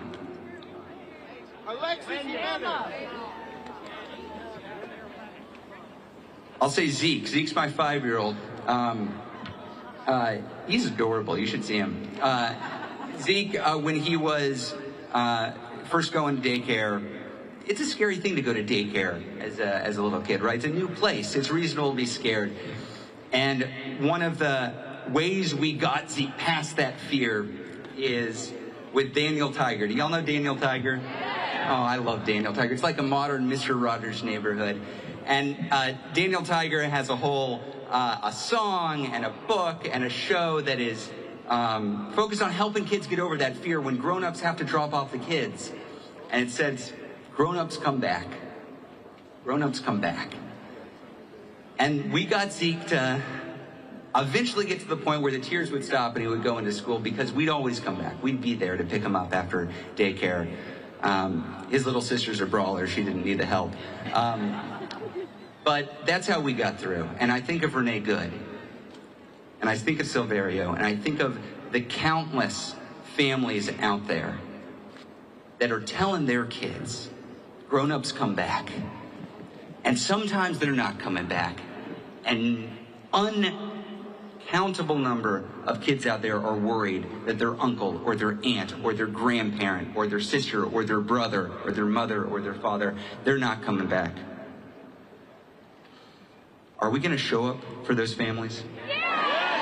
Are we going to back up those electeds who are fighting for us? Are we going to fuel the fire for reform that gets ICE out of this country for good? Are we going to welcome Representative Maxwell Frost to this stage?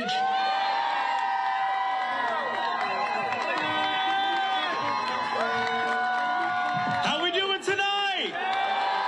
Washington, D.C., how we doing tonight? I am so proud to be here with this group of freedom fighters, with this group of patriots who are simply asking our government to do one simple thing: follow the law, follow the Constitution, do what's written down on paper. We are here because we all saw the video of a citizen, and honestly it doesn't even matter if you're a citizen or not, of a human being killed and murdered and honestly being executed by the state using our taxpayer dollars.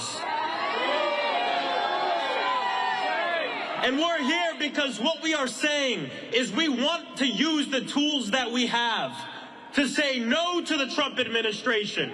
No, you cannot use our taxpayer money to go into our communities, to go into residential communities, to go in our churches, to go in our schools and terrorize our communities and kill our people. We say, hell no. Hell no. And on a human sense, on the sense that we're talking about a man who looked this woman in the face, who looked Renee Nicole Good in the face, in the eyes, and shot her in the face. And then her car, in that moment, turned into a casket and rolled uncontrollably down and hit a pole.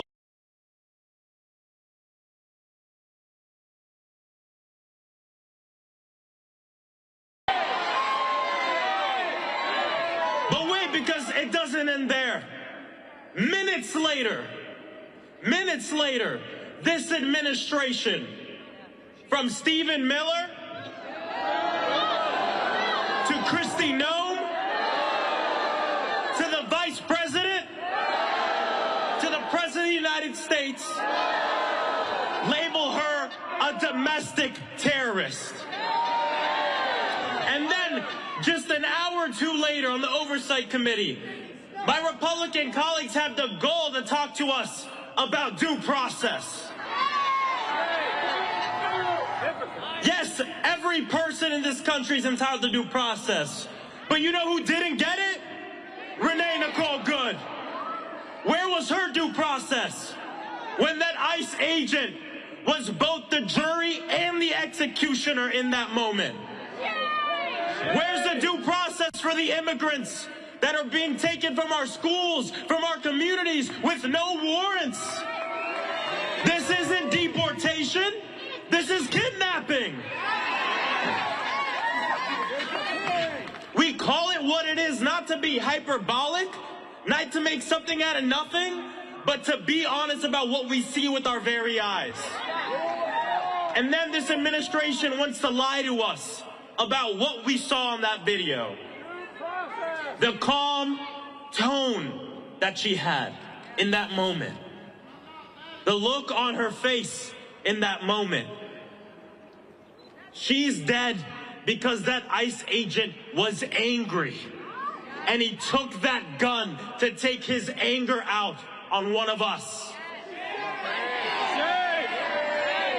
And so what we say is we don't want ICE just out of Minneapolis, but we want ICE out of all of our communities. And we must ensure that we use every tool in our toolbox, which includes voting no on the DHS appropriations bill. No more funding for terrorizing our communities. No more funding for killing our people. Last year was the highest year of deaths in detention facilities by ICE. Shame. Shame. This is a righteous cause, and we will continue to fight together because we know that the power that is in this crowd and crowds around the country is insurmountable. That we, as we can continue to organize, will win. I know we will win.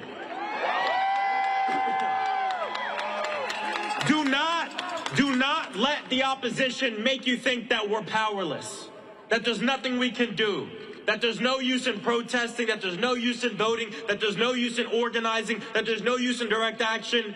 We should and we can do it all. Use everything we can to say that we want our democracy back, and we're not going to let these fascist authoritarians take over this country.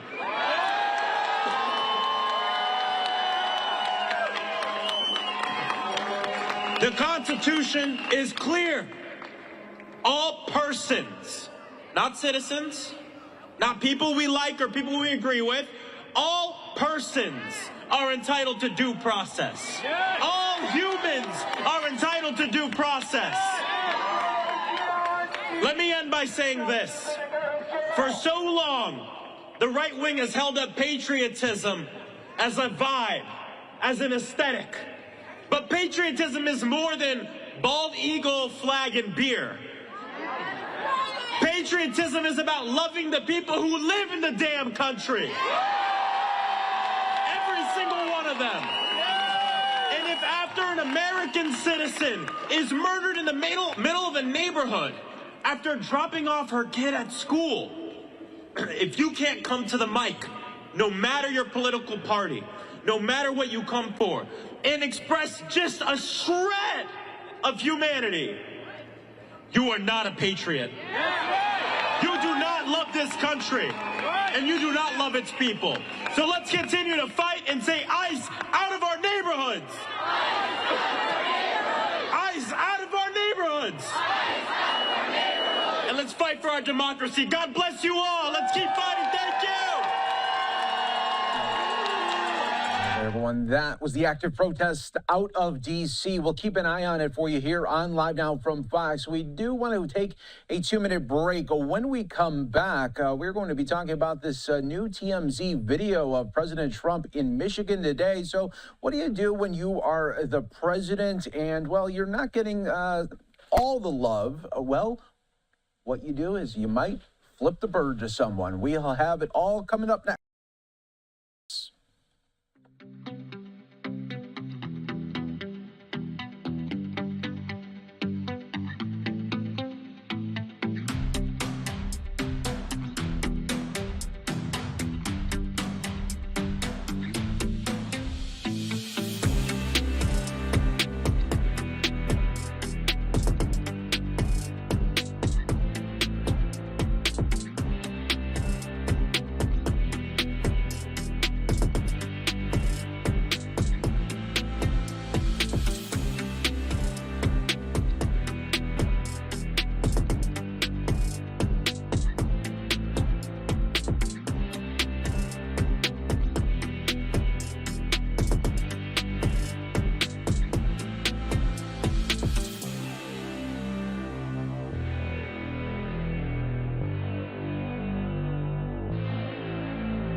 We're back here for you on Live Now from Fox, always worldwide for you as we continue to bring you some of the day's biggest top stories and headlines. Our next story talking about this TMZ report and video coming out from President Trump's visit to Michigan earlier today. You can see their exclusive. President Trump was filmed flipping off a Ford worker who yelled "pedophile protector" at him. Take a look at the video that TMZ was able to obtain. And you can see the moment where President Trump is hearing the shouting of this person that is screaming at him. But then you can see maybe what the president is doing. And TMZ reporting that he is telling that person with the sign language, oh, there it is right there, with the middle finger going against that worker that was inside of the Ford plant there.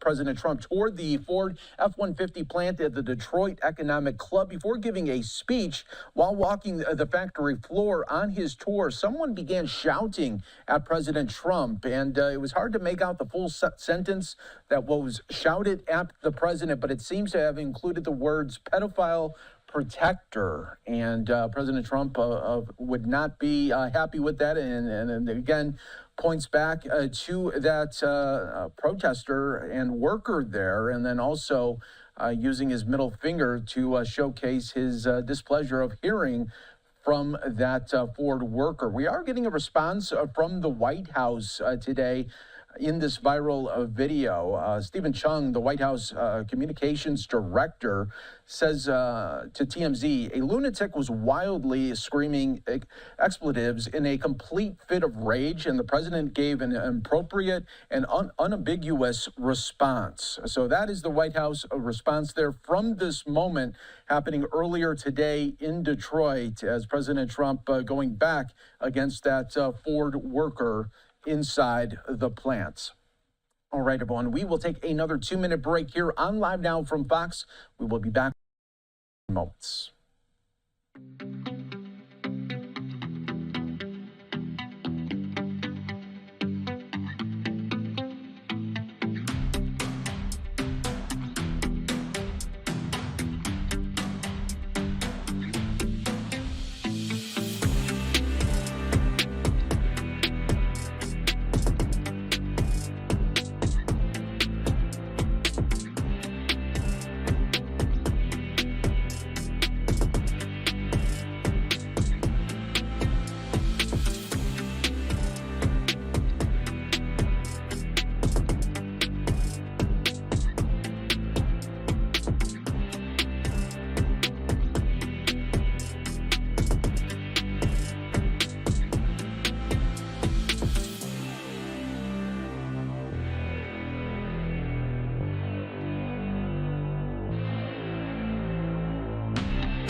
And welcome back to Live Now from Fox, everyone. I'm your host, Mike Page. Thanks again for joining us. I want to take you out live to the Senate floor. Lawmakers continuing to speak. Let's listen in on Live Now.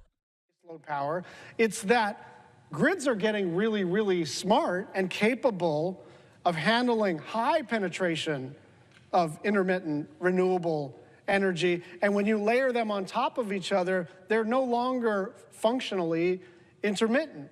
And so I kind of was like, I'm sort of like from the future, right? Because 10 years ago, 15 years ago, it was cheaper for us to move in the direction of clean energy in Hawaii. But you couldn't say that on the continental United States side. And we moved in that direction as fast as we possibly could and tried to provide some measure of relief for ratepayers. But now what's going to happen is we're going to have to buy a bunch of electrons in the most expensive fashion.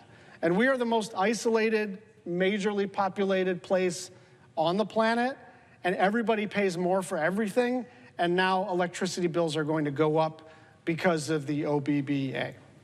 I yield the floor. For quorum. Clerk will call the roll.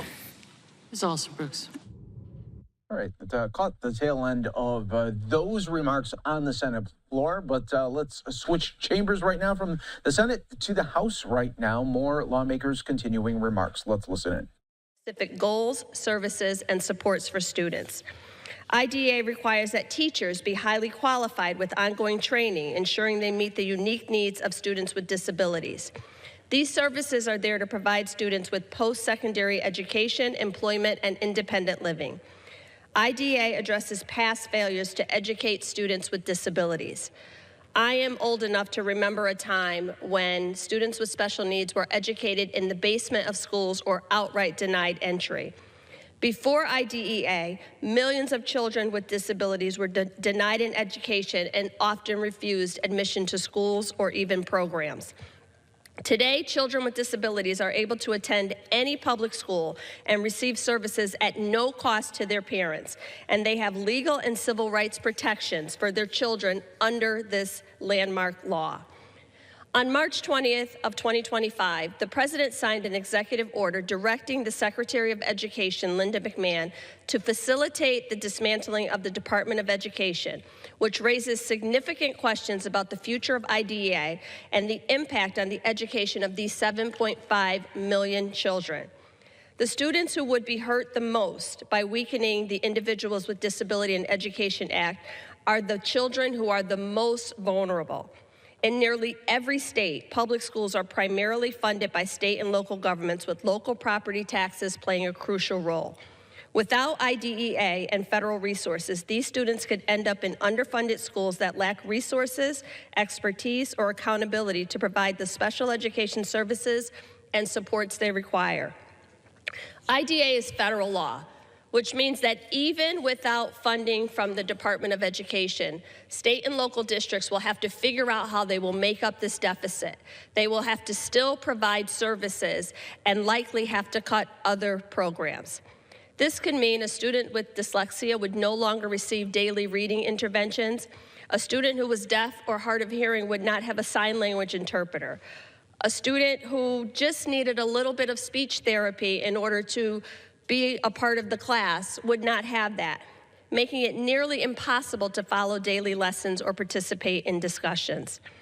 Weakening IDEA would not only cut funding or reduce services, it would threaten the future of these students who, with just the right amount of support and accommodations, can thrive.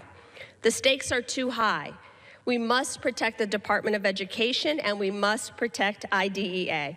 This administration has yet to lay out any detailed plan for the future of IDEA. I have serious concerns about moving services for students with disabilities to HHS, because then they are only being viewed through a medical lens. They would only be diagnosed and would not be seen as students first and given the resources they needed to survive. Today, I would like to elevate the stories of my colleagues who have children and families living in their district who rely so heavily on the services that the federal government provides. I'd like to yield time to the gentle lady from North Carolina, Ms. Alma Adams, a member of the Committee on Education and Workforce. Thank you to the gentlelady for Connecticut for yielding, and thank you for your unwavering support of children and having been the National Teacher of the Year. Thank you so much. Mr. Speaker, I rise because dismantling the Department of Education is not just bad policy. It's dangerous for North Carolina's children. In my state, More than 60% of students rely on Pell Grants and federal aid to afford college. Nearly 1.5 million K-12 students depend on Title I IDEA, school nutrition, and other federal supports. And in Charlotte-Mecklenburg, over 70% of students benefit directly from programs administered through the department. And when the department is gutted, when staff are fired, grants are frozen, and financial aid systems break, it's our most vulnerable young people who feel it first. Low-income students, first-generation students, students with disabilities, and families who cannot afford disruption. This isn't efficiency. It's an educational disarmament. And I'm proud to defend the Department of Education because protecting the department means protecting opportunity. I want to thank the lady, and I thank you, and I yield back. Thank you, Representative Adams. As she noted, I was a classroom teacher for over 15 years, and I know exactly how important these resources and supports are. I had students who had severe learning disabilities who were able to thrive with the appropriate accommodations and the resources and support in the classroom. I'd also like to note that in my state of Connecticut, in 2025, we received approximately $160 million from the federal government in order to facilitate services for students with exceptionalities. A state like Connecticut would have to fill that gap in order to make sure these students continue to receive services. So it is of grave concern to me what is happening with the Department of Education. And with that, I yield time to the gentlelady from Oregon, Representative Bynum. Mr. Speaker, thank you to the gentlewoman from Connecticut for bringing us together to stand up for children with disabilities. Mr. Speaker, Mr. Speaker, Mr. Speaker, if I were to not pay something I owed for 50 years, the consequences would be tremendous. But that is exactly what the federal government has done with the IDEA, Individuals with Disabilities Education Act. In 1976, just a year after I was born, Congress promised to pay for 40% of the cost of public education for children with disabilities. And now, yet here we are, in 2026, I'm 50, almost 51, but the federal government is paying less than 12%. In my home state of Oregon, that means a $315 million gap between the funding our students are getting and the amount these schools are owed. On top of that, it has been credibly reported that the Trump administration has started dismantling the Department of Education, including the staff who oversee these IDEA programs. So now, the program is both underfunded and there's no one there to send the money out. That's why earlier this Congress, I introduced the IDEA Full Funding Act, and I urge my colleagues to join me in finally giving our students with disabilities exactly what they're owed. I yield back. I'd like to thank the gentlelady from Oregon, and to your point, IDEA has never been fully funded as the federal government promised, and in the state of Oregon in 2025, they received $162 million, which is just a fraction of what it costs to educate students with special needs. With that, I'd like to yield time to the gentleman from New York, Representative Mannion.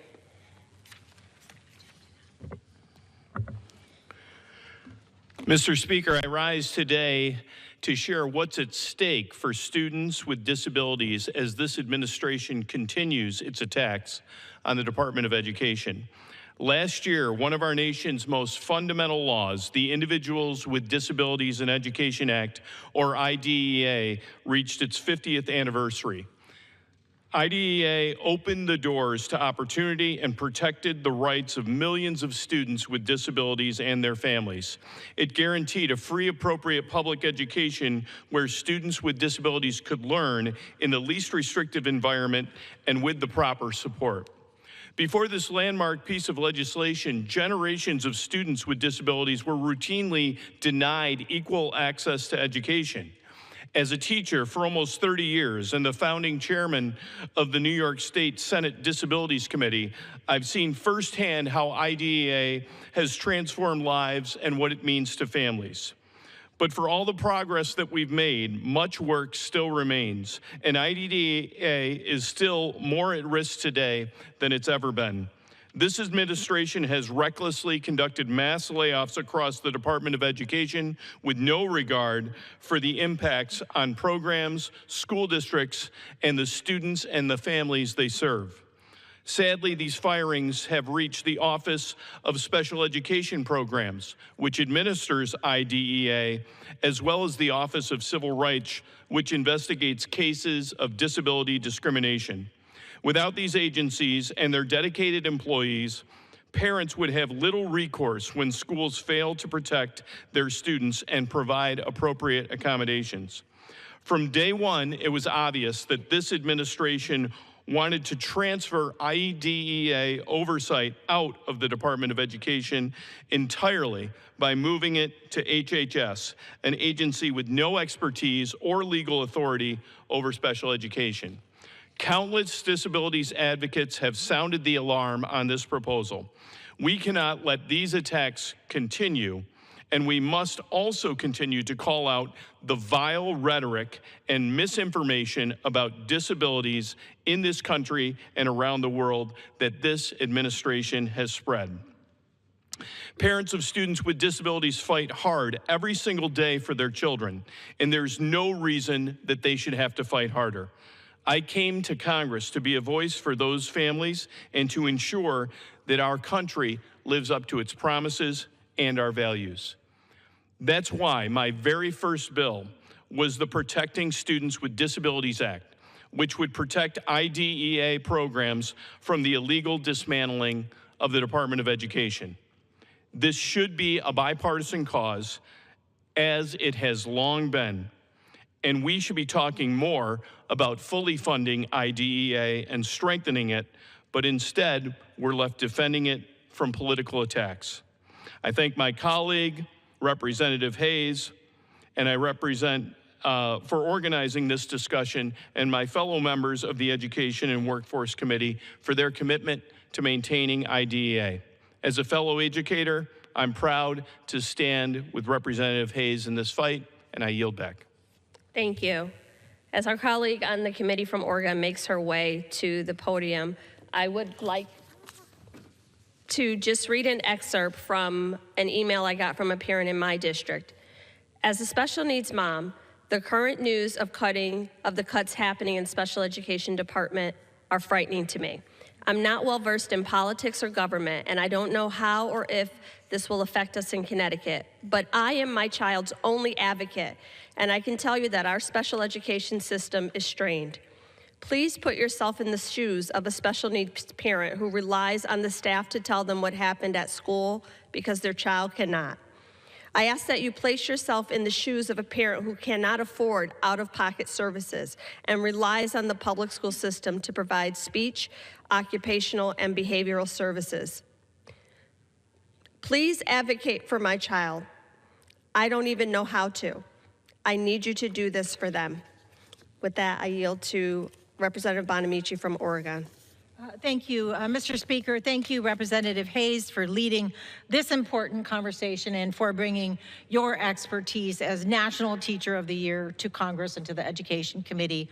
I've been an education advocate for decades, and I speak with students, parents, and educators in Congress and at home in Oregon, and I can't count the number of times where parents have said to me, please, please fully fund IDEA.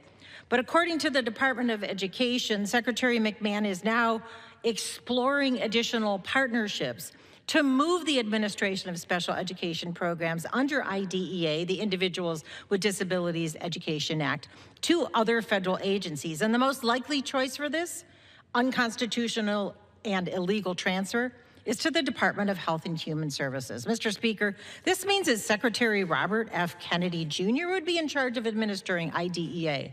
This is the man who's disregarded established science to advance policies based on conspiracy theories, including claiming that Tylenol and vaccines cause autism and that autism destroys families. This agency should not be administering funding or providing guidance to schools on educating students with disabilities, especially with his current secretary. IDEA is an education program, not a medical program. It's designed to provide students with disabilities access to a free and appropriate public education, often through individualized education programs or IEPs. Those with the expertise and data to best administer the program are already at the Department of Education, or at least they were until Secretary McMahon fired them. A special education teacher in Beaverton, Oregon, recently wrote to my office. She's extremely concerned, as are so many, about the Trump administration's plans for special education. And this is what she said. When I tell you that schools are in dire straits already, I mean it, and yet I know it can get worse. I am terrified for my students. The mass layoffs and restructuring within the Department of Education's Office of Special Education have left only a fraction of the staff to manage billions in IDEA funds and to ensure states follow the law. She continued, without federal oversight, states will have less accountability, fewer resources, and more leeway to deny or reduce services. Families will be left without recourse, and the promise of a free and appropriate public education will be broken. These are challenging enough times for students, families, and schools. In Portland, the public school district recently redirected an additional $25 million from their general fund to fill the gap to help provide students with disabilities the resources they need that state and federal funding aren't covering, and it's still not enough. The Trump administration's proposals to disrupt the administration of such an important program, it risks further harming the people we represent. A mother in Portland wrote to me and said she's a full-time caregiver. She has 2 sons with disabilities, and she's only been able to work 2 of the last 8 years because of lack of reliable care.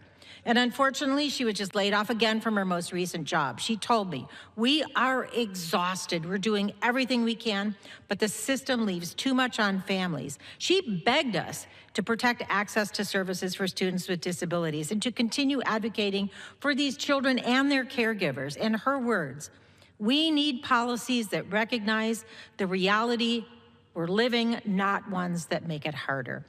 These are the families, these are the teachers, these are the people who will be affected by decisions we make about IDEA. What we should be doing is fully funding IDEA, not disrupting the support that already exists by forcing schools and families to work with multiple federal agencies instead of one. HHS is not equipped to manage this critical program. We will keep fighting. We'll keep fighting the Trump administration's efforts to abandon and dismantle the Department of Education and its core responsibility, especially its core responsibility to students with disabilities. Thank you again, Representative Hayes, for your leadership, and I yield back. Thank you. I now recognize the gentlelady from Ohio, Representative Brown. Thank you to my friend Congresswoman Hayes for hosting this special order hour and for your leadership on this critical issue.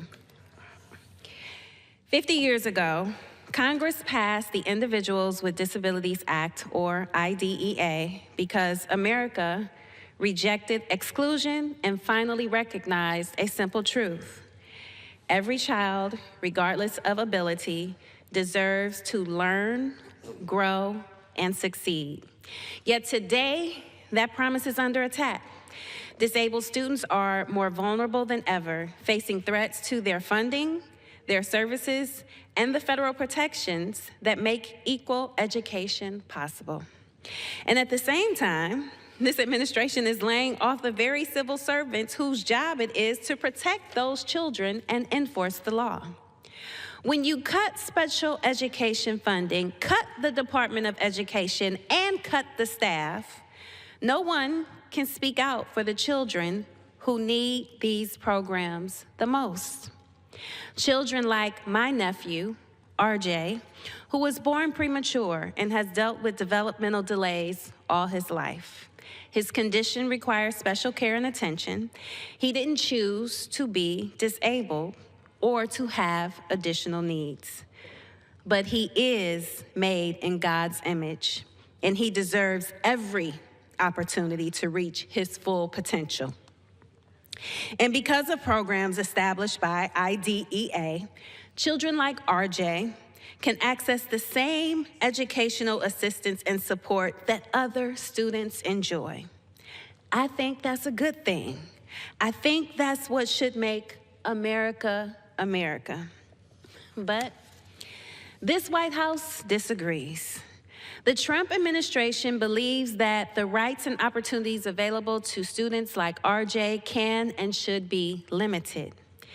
They've spun abandoning programs as efficiency and told you that they're cutting waste and saving you money. But what it really is and what it really costs is paid for by underserved students and their families. Because without the protections and funding provided by IDEA, more students are left behind. Without federally supported services that help with early detection, children are less able to navigate a world that wasn't built for them.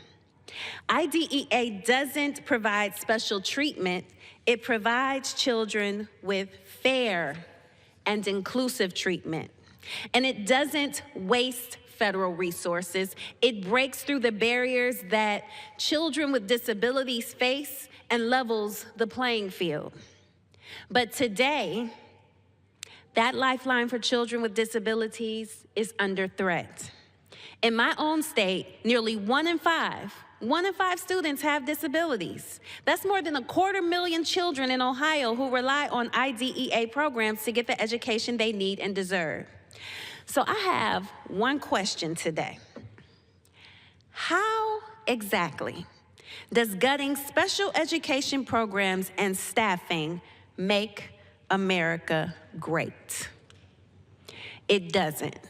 So we should be strengthening IDEA, not weakening it, protecting civil rights, not gutting them, recommitting our promise to every child, not pulling out the rug.